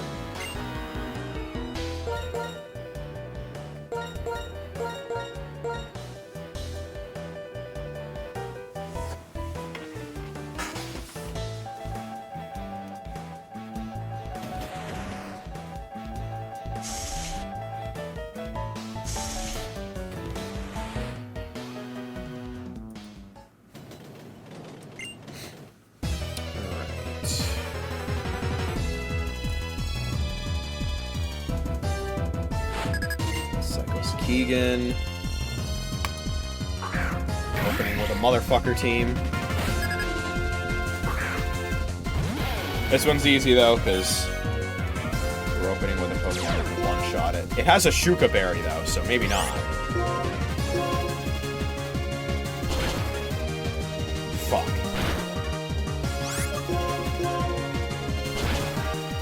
Alright. Lomomola. The only way it can deal damage is with Dive. Well, actually, now I'm curious. How fast is this thing?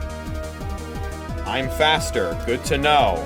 If I see it use Dive, I just need to use Dig. Uh-huh. We dig now. Get fucked.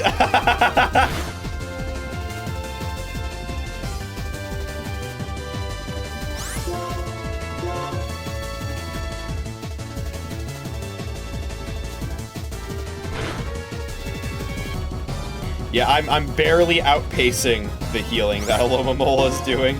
The next dig kills, I'm pretty sure. This is good. I'm finally getting use out of dig in a battle for a purpose that isn't just memes. Nothing. Oh, misclick. That's fine. Nothing at all, just memes.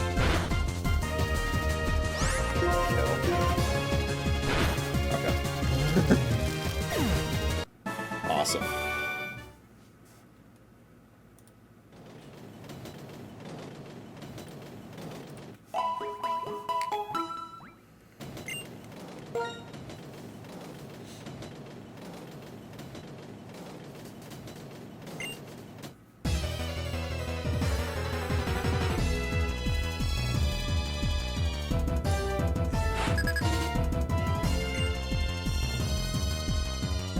Motherfucker team. We got Stoutland. Oh boy. Crunch in the Elemental Fangs versus Bite the Dust. Oh, we both intimidate each other. Okay. That's something. This is -1 attack. I am also -1 attack.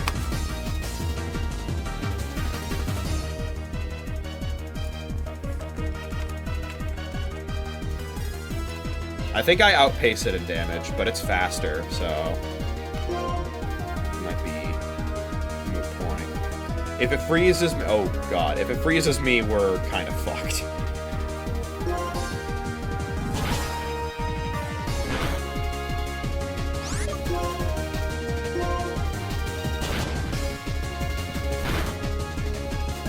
Damn it. I don't live the next one.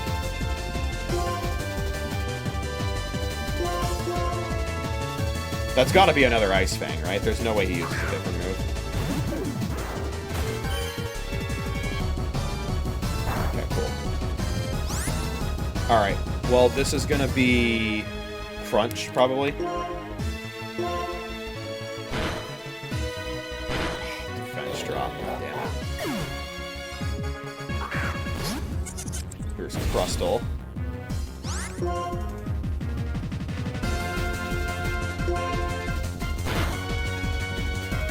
Stone Miss? Damn it. Alright, well, we of course have played these games before, and I know damn well Grass Gem boosted Petal Dance kills here.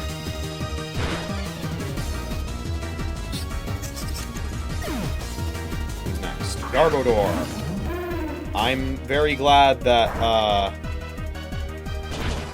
that Bite the Dust is still alive.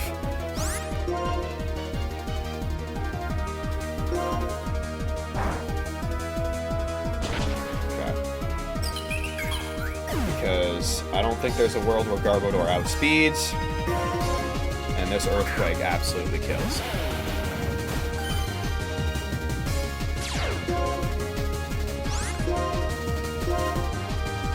Boom.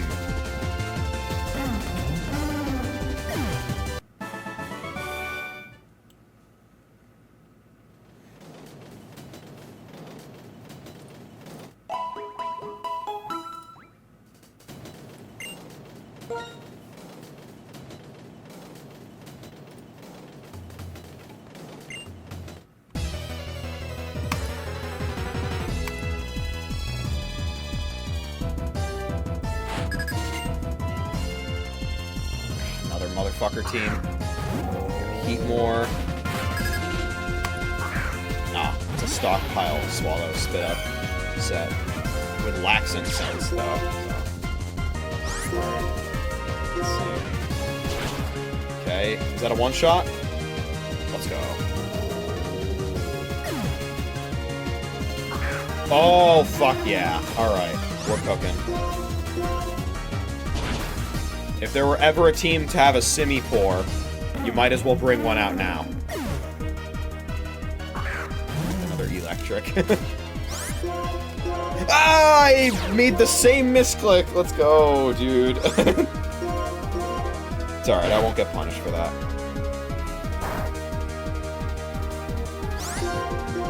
This thing can't do shit to my crocodile.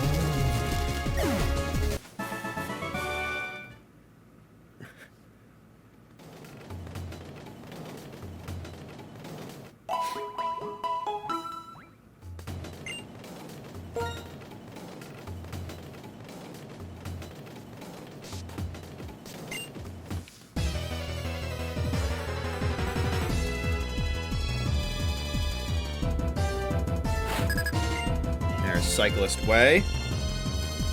Oh, that's a motherfucker team if I've ever seen one.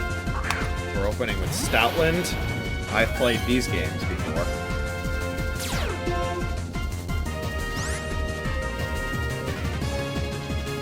Okay. Well, Stoutland with -1 attack. How does Darmon fare? Probably want to switch in after getting an Earthquake in. Whoa! My god, okay. Wait, is this...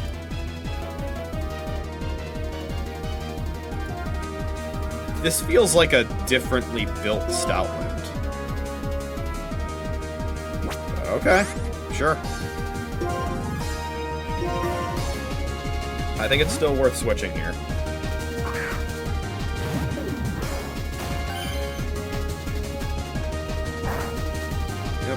No, you don't. We got a Lumberry. Fuck off. That's 2 times in a row I've been defense dropped by a fucking crunch from that exact set. Anyway. Whimsicott. Burn it up. Oh, burn it up real hard. Thank you for the attack boost. Really funny if his next Pokemon is water type. Okay. A Molga. Ah, yes.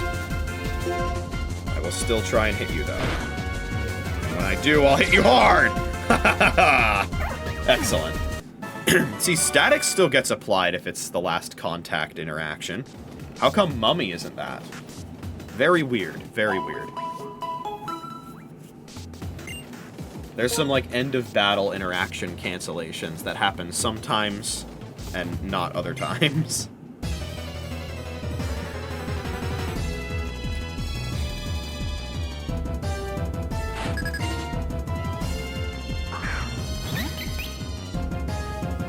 Alright, this is... Wisdom Bob, okay. That's a Little League team. Okay, cool. I figured it was. Sure.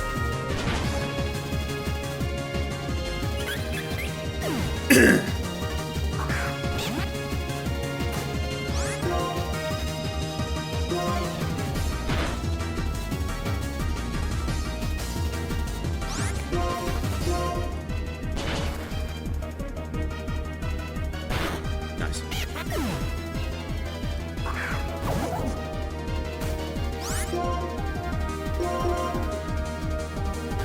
Could have aerial ace there. Oh well.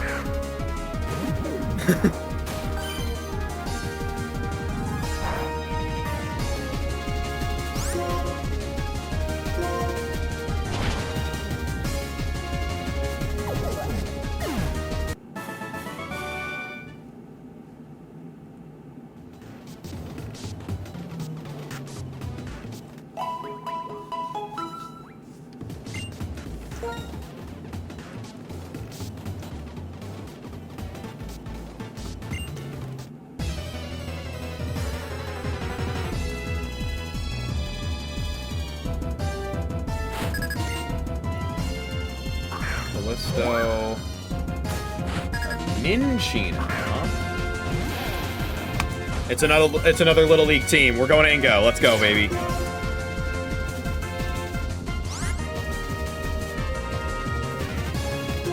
Fuck yeah.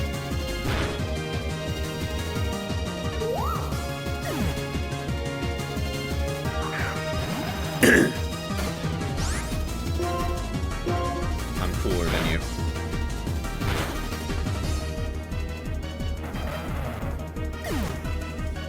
Next time, bring a soft sand. That's not a scout voice. Next time, bring a soft sand.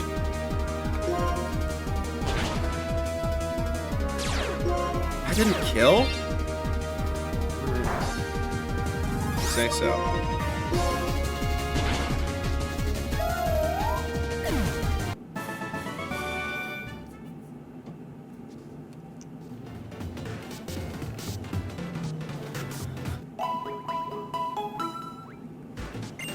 Alright, Ingo, let's do this again.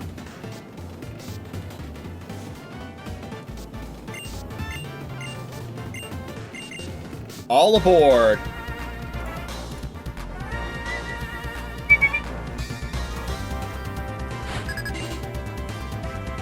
We open with Crustle. I think you know how this goes.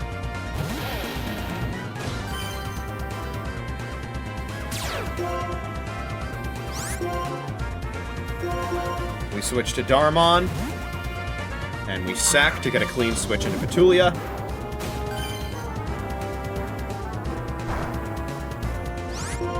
We've got some chip damage along the way.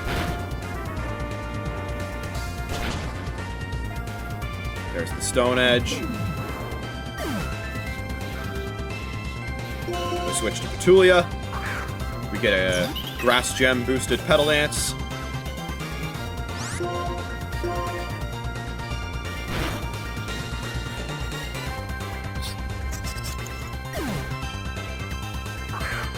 Clink Clang comes in. We bait out a Giga Impact.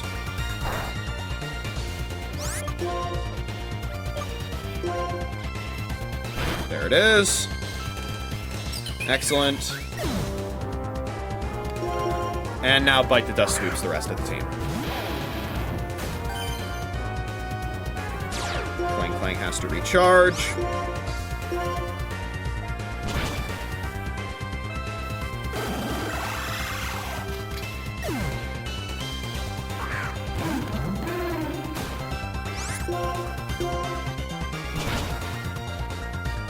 There it is. Yet another victory over Ingo.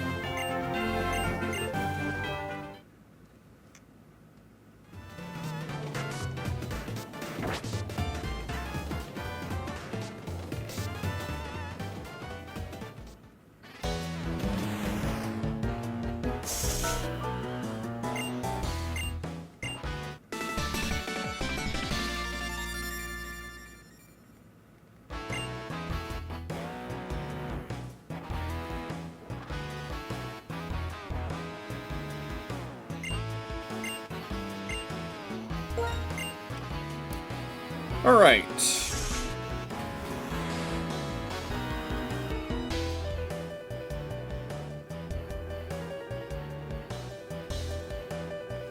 Let me take a look at my battle point count right now. I think we're close to the goal for the stream.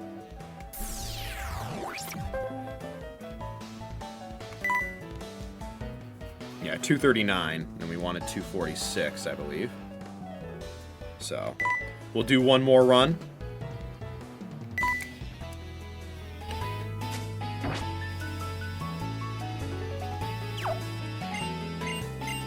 And then we'll end things there. I would say win or lose, because as long as we get past phase 2, we're at worst one off the goal, and we'll easily be able to make that up next stream. And I'll have more time to stream next time I stream this anyway, so we'll be fine.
Focus band proc, okay.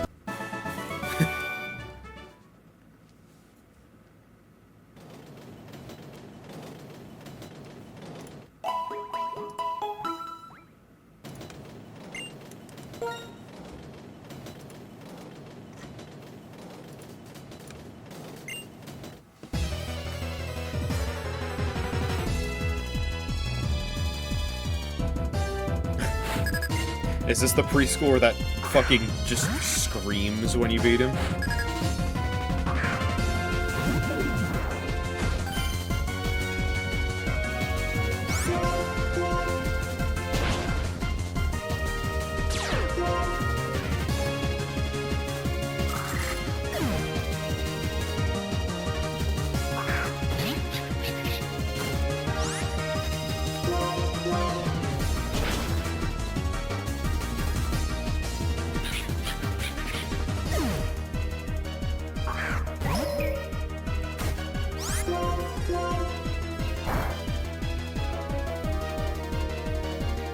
Oh, we got the Lumberry for that one.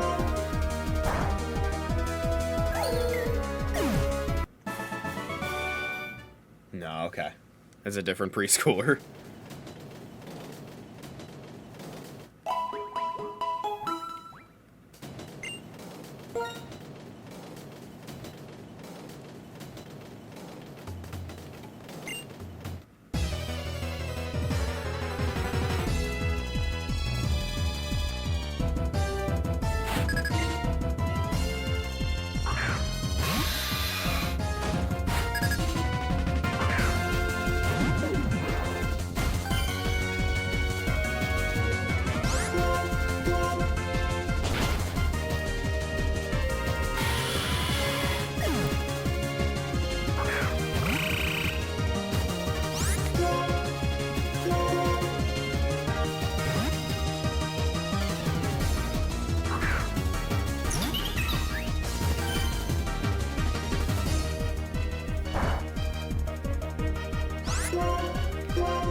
Huh. Once again, Grass Gem versus Brindoberry.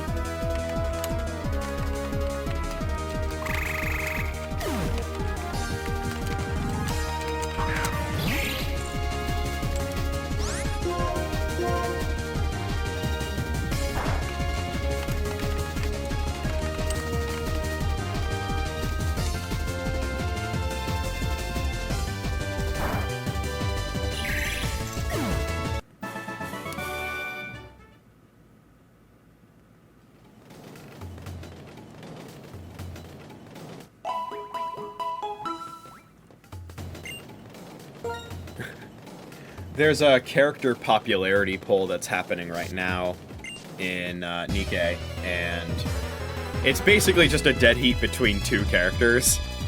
Like, none of the other characters are competitive for the top spot. Apparently, every character in the top 5 is gonna get, like, rewards and stuff. But I would imagine there's probably a grand prize for the number 1.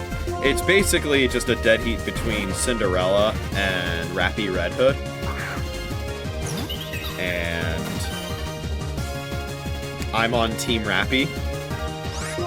A lot of my friends are on Team Cinderella.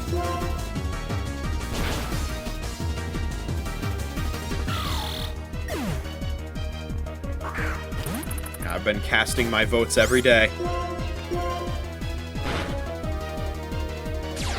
Rocky Helmet? No, okay.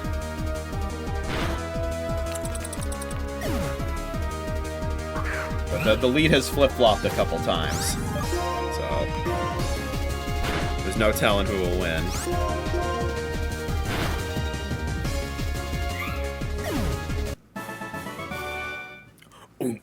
Believable. Grug, even. There's a gif on Tenor, which is Silence, Grug Blast. And it's, I think, fucking Reggie Rock. Let me see. Let me look it up. Grug Blast. Yeah, there it is. Silence, Grug Blast. I have it favorited. Good, okay. Yeah, it's Reggie Rock.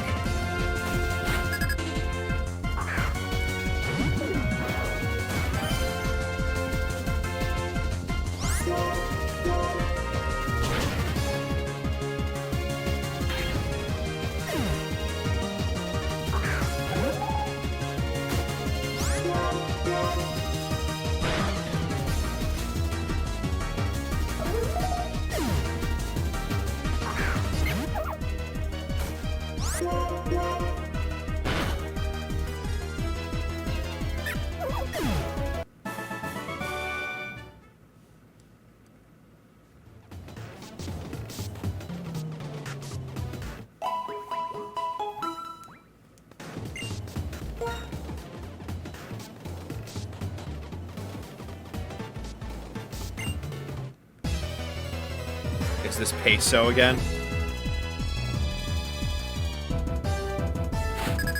No, it's Sasha. Okay. Sasha with a $sign instead of an S. It's like Kesha.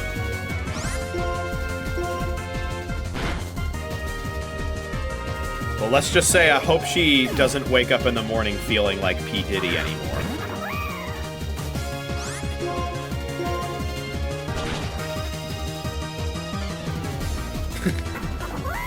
Yeah, if you ever feel like shit when you wake up in the morning for work, at least you're not Kesha. She wakes up in the morning feeling like she's P. Diddy.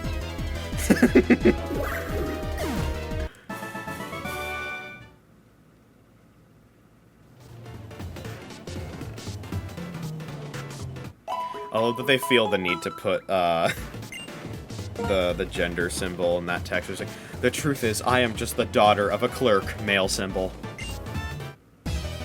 It's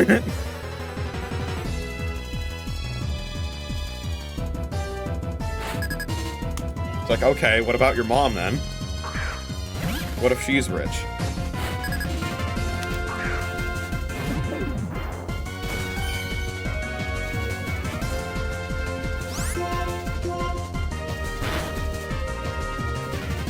Jesus Christ, the crit. Oh my god, another crit. The revenge crit.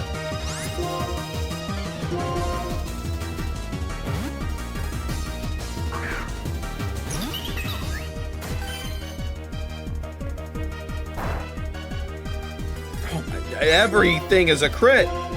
Get another, come on. Keep the chain going.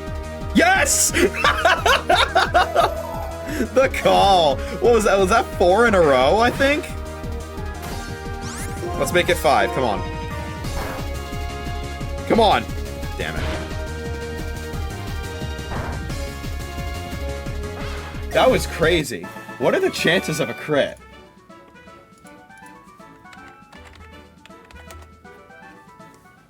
So I don't remember exactly what it is. So it probably is different depending on the gen. Yeah, okay. Gen 3 to 5, chance of a crit without any modifiers is a 1 in 16. Okay.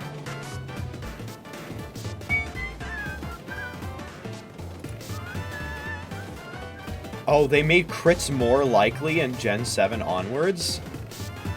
Oh, wait, no. They made them less likely in Gen 7 onwards. Okay. You made me a little scared there. I was gonna say, did Gen 7 finally take a single L? Nah, they made them less likely. That's another W added to the Gen 7 pile. Once again, Gen 7 supremacy.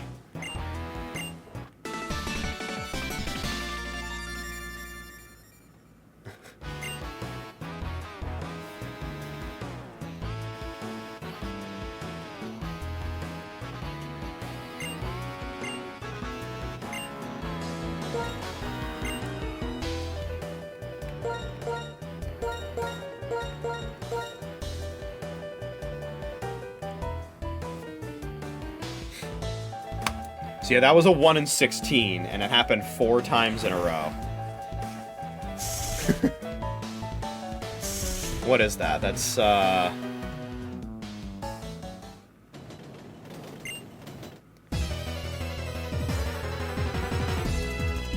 16 squared is 256. So it's 256 squared. What is that? 4,096, I think?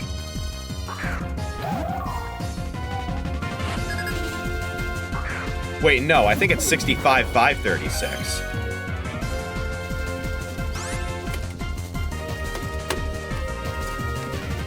Right? It's gotta be. Yes, it is. Okay, yeah. It's 65,536. So obviously, it's like, you know, I'm isolating those 4 in a row right there.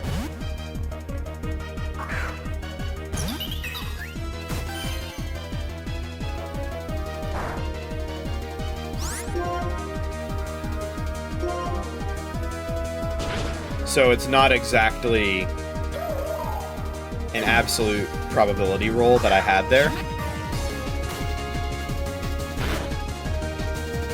And, like, doing enough fights like that... Oh, there's another crit. Doing enough fights like that, you will eventually run into a crazy situation like that, but damn.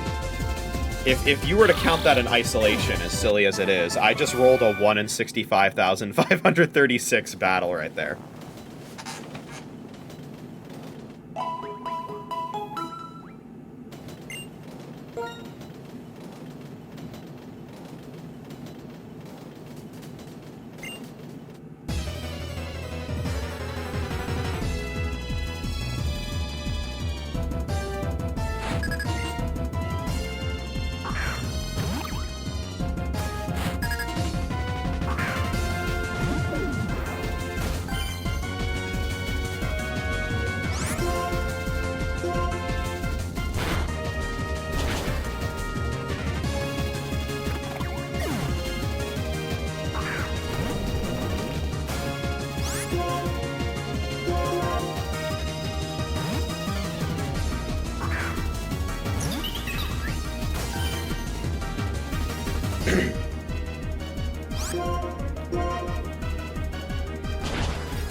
Not going for Stone Edge.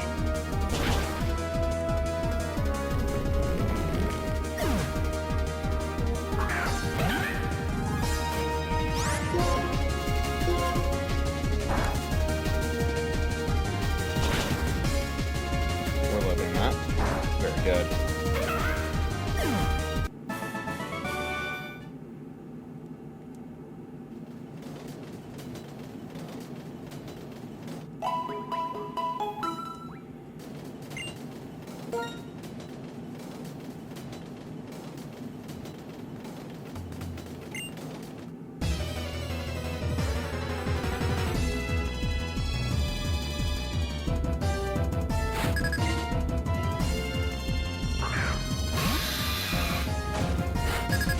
There's the cry again.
Ah, yes. What side are you on?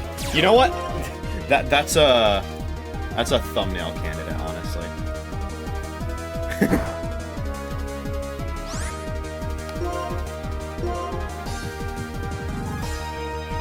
Before I forget, let me write this idea down.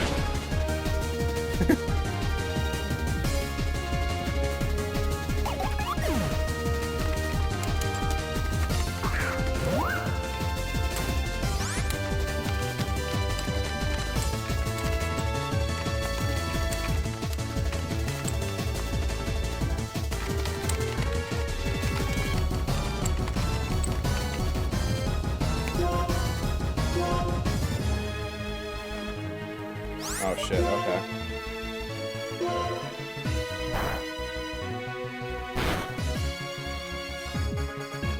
Too lazy to switch out.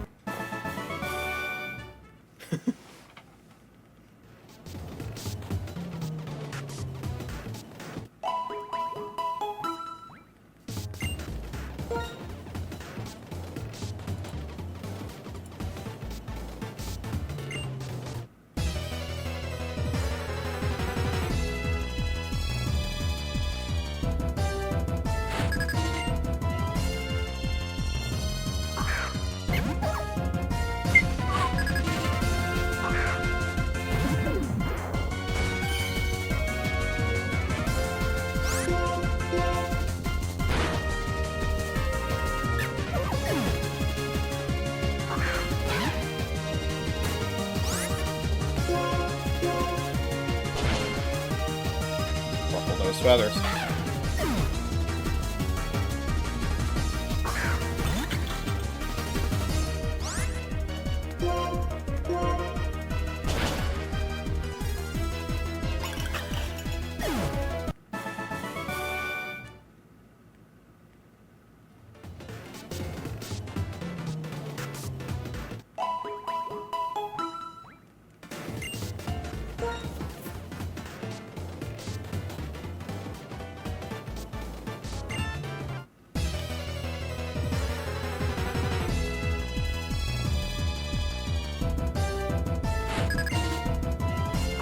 Oh, there it is! There's the Simipour!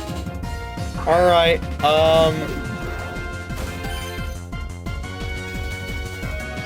this is Cyclist Way Simipour. Which Simipour set is this?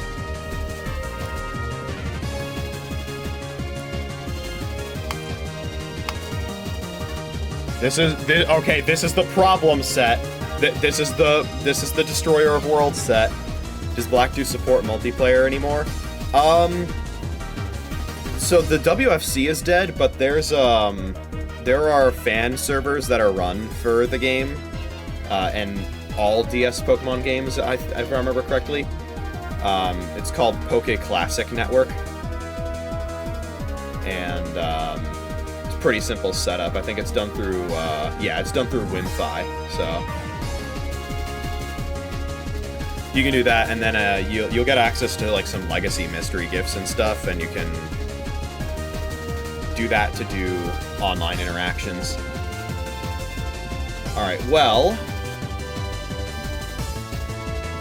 this sucks. This is gonna be Surf. I don't think it's gonna go for Scald here. I want a clean switch into Connie, so I think I'm gonna have to sack Darmon.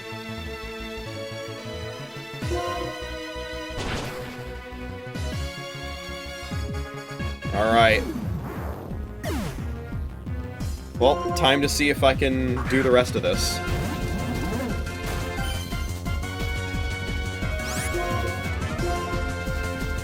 There's the Surf.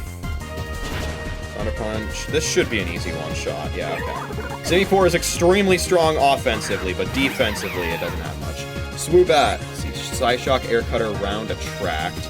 Okay, we're the same gender. Attract is not a threat. I should be okay to Thunder Punch here again, I think. Yeah, okay. Whew. Scary, but alright. Who's left? Mien Sha. Oh, fuck. Okay. High jump kick miss? Come on. Oh, this one doesn't even have high jump kick. It just has Drain Punch, Acrobatics, Wide Guard, and Fake Out. It's gonna Fake Out this turn. Fuck, okay. Well, there's not much I can do against that. Oh, it Drain Punched. Okay, no Fake Out then. Alright, it's a 1v1 against Petulia, and it has Acrobatics.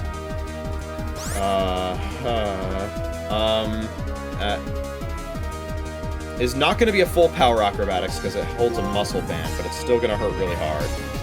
If I can tank one Acrobatics here and it's not a crit, I think Grass Gem boosted Petal Dance kills.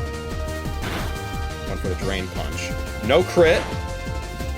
Grass Gem. One shot. Let's go. All right.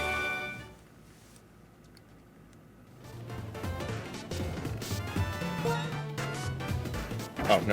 Okay. All right, that's battle points. All right, win or lose, I'm happy with this streak. And, we'll see what happens if we reach Ingo here. If we do, great, we're ahead for next stream. If we don't, fine, we'll make it up next stream. But this will be the last set of 7 we do.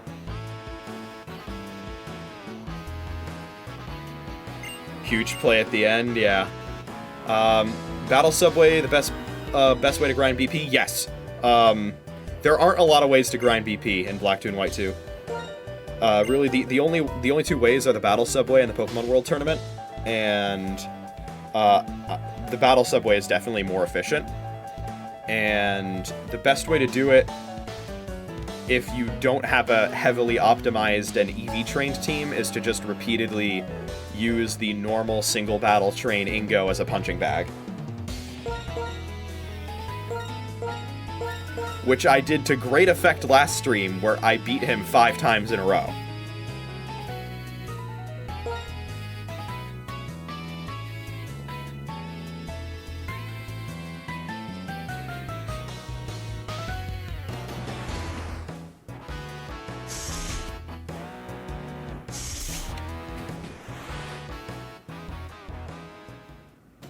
But yes, I am BP grinding right now because my goal is to get every TM in the game.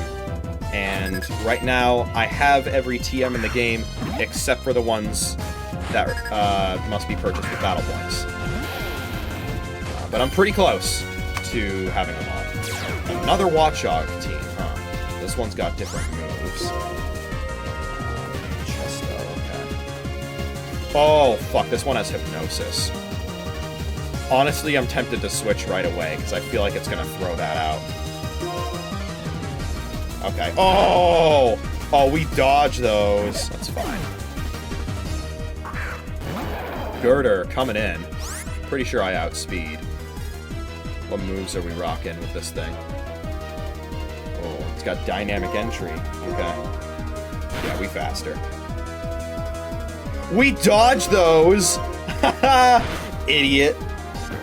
Bro really thought his zoom lens was gonna allow him to land a hit with Dynamic Punch. Nah, motherfucker. Bite the Dust is dodging everything this fight. Except for that. It's fine, though. Nice quick Claw proc. As if my Intimidate was gonna do anything for the rest of the fight anyway.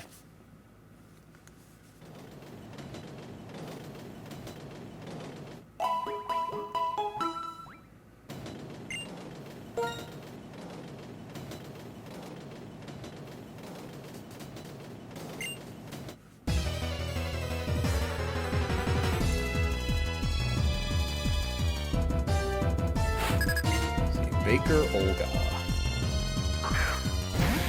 Oh, Little League team. Okay, break time.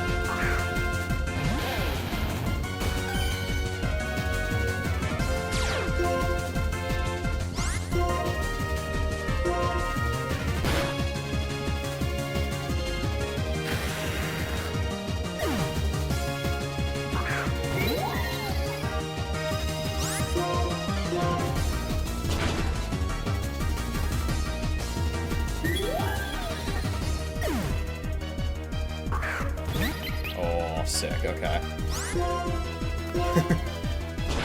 Ezel.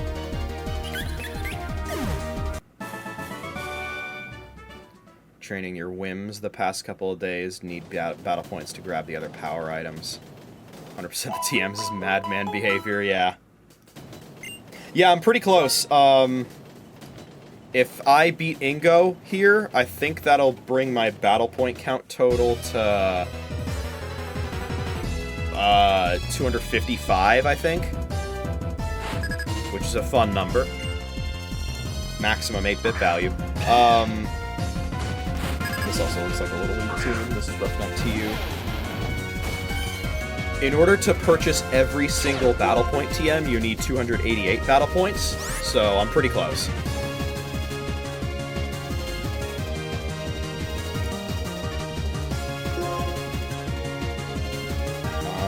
What moves does this Arcan have?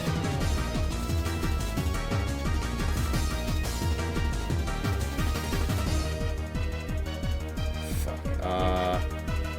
Let's just scroll past it. Okay, Stone Edge, Acrobatics, Dragon Claw, Agility. That was a misclick, okay. Awesome. Only I would do something like that. We're fine. Put him in defeatist range. Or kill him too, that works. Yeah, I like to get every TM in the game in games where TMs are infinitely reusable. In games where they're not infinitely reusable, I don't care to do that.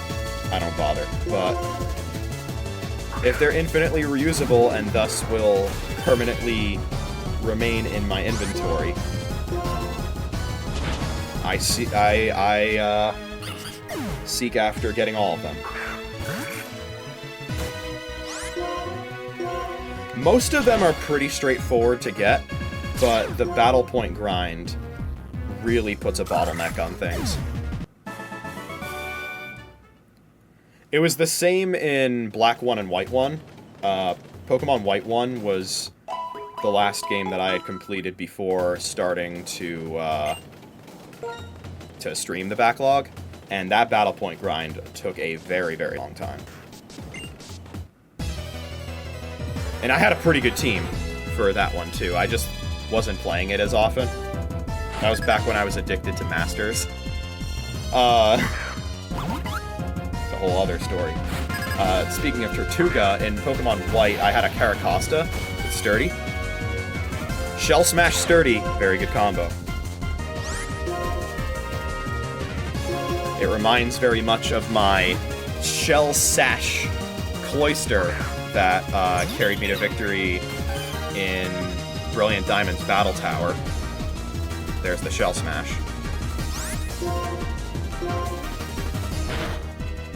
Don't flinch. Fuck! No, that's really fucking bad. Okay. Oh boy. And it's got a Rindo Berry. Oh boy. Oh, jeepers. Well, that's gonna be another Rock Slide. But then it has Aqua Tail. They have loaded dice in Brilliant Diamond? I don't think so, no. I think I just lose now, actually, because of that flinch. Oh, God.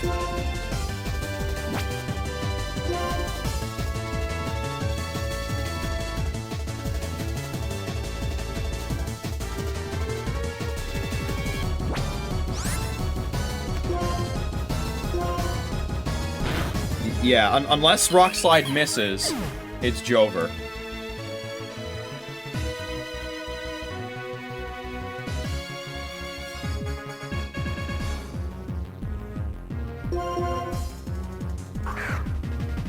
Or I can get an Intimidate out. Bring him down to size a little bit. And then hit him with an Earthquake. And hope this doesn't one-shot. Okay. Okay, it didn't have Sturdy. Alright, we're back in it. We're back in it. We're back in it. We're back in it.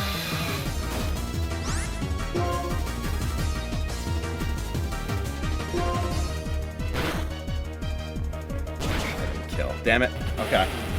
The Darmon's gonna have to solo the next two Pokemon. Whirlpeed and the next one.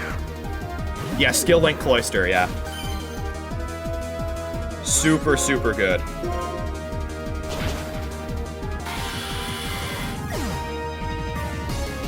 Tynamo. Okay, we're fine, we're fine, we're fine. That was a really scary rock slide flinch. But we lived those. Whew, thank God for Intimidate. I'd mentioned this a while back earlier in the, earlier in this backlog entry, but I really used to underestimate how good of an ability Intimidate is. Because I would always, because my favorite Pokemon is Metagross. And Intimidate doesn't work on Metagross because of Clear Body. Eco Agent Cloud. So I just never, you know, saw the power of Intimidate firsthand. Okay, so this is like absolutely gonna be Leaf Blade, right? I don't think there's a world where Leavanny doesn't Leaf Blade here. Leaf Blade, X Scissors, slash Swords Dance.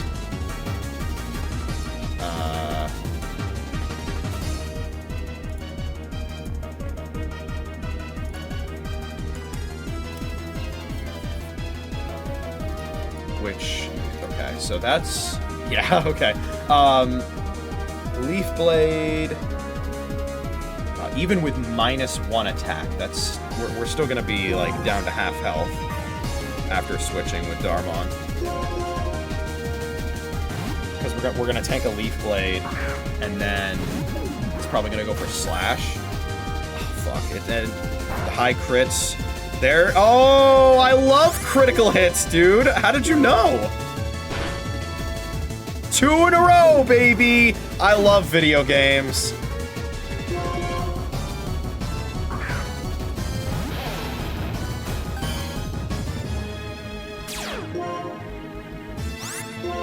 It's holding a scope lens, by the way, in case you were wondering. Good shit! 3 crits in a row! Alright. Well, this is where things end.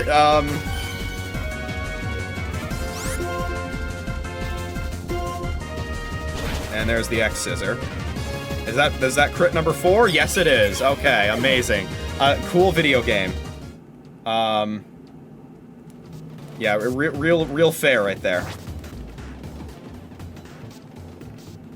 But you know what? We're the bullshit RNG gauntlet does not have to be tolerated for a whole lot longer, you know?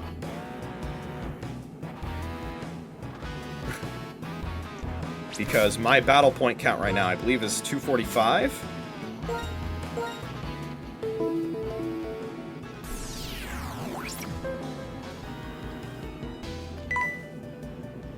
Yeah, okay.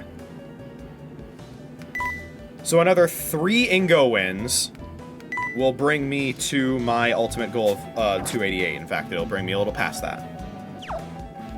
So we'll do that the next time I stream this. God, crits are such a shit mechanic. I can't believe it took them until Gen 6 to decide, maybe crits shouldn't deal double damage. Maybe that was a bad idea.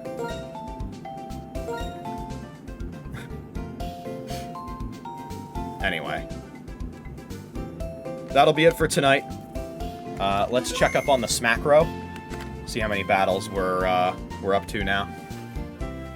And I'll be streaming this again tomorrow night for West Coasters, later tonight for everybody else.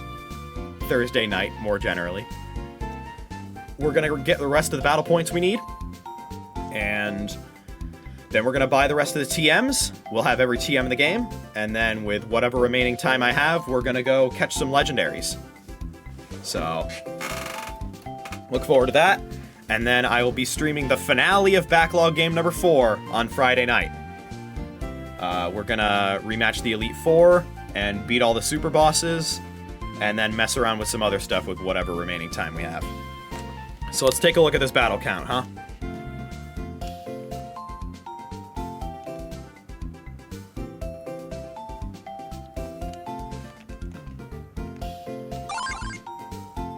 Thank you for the follow. We are looking at 10,750. Sheesh. Very good.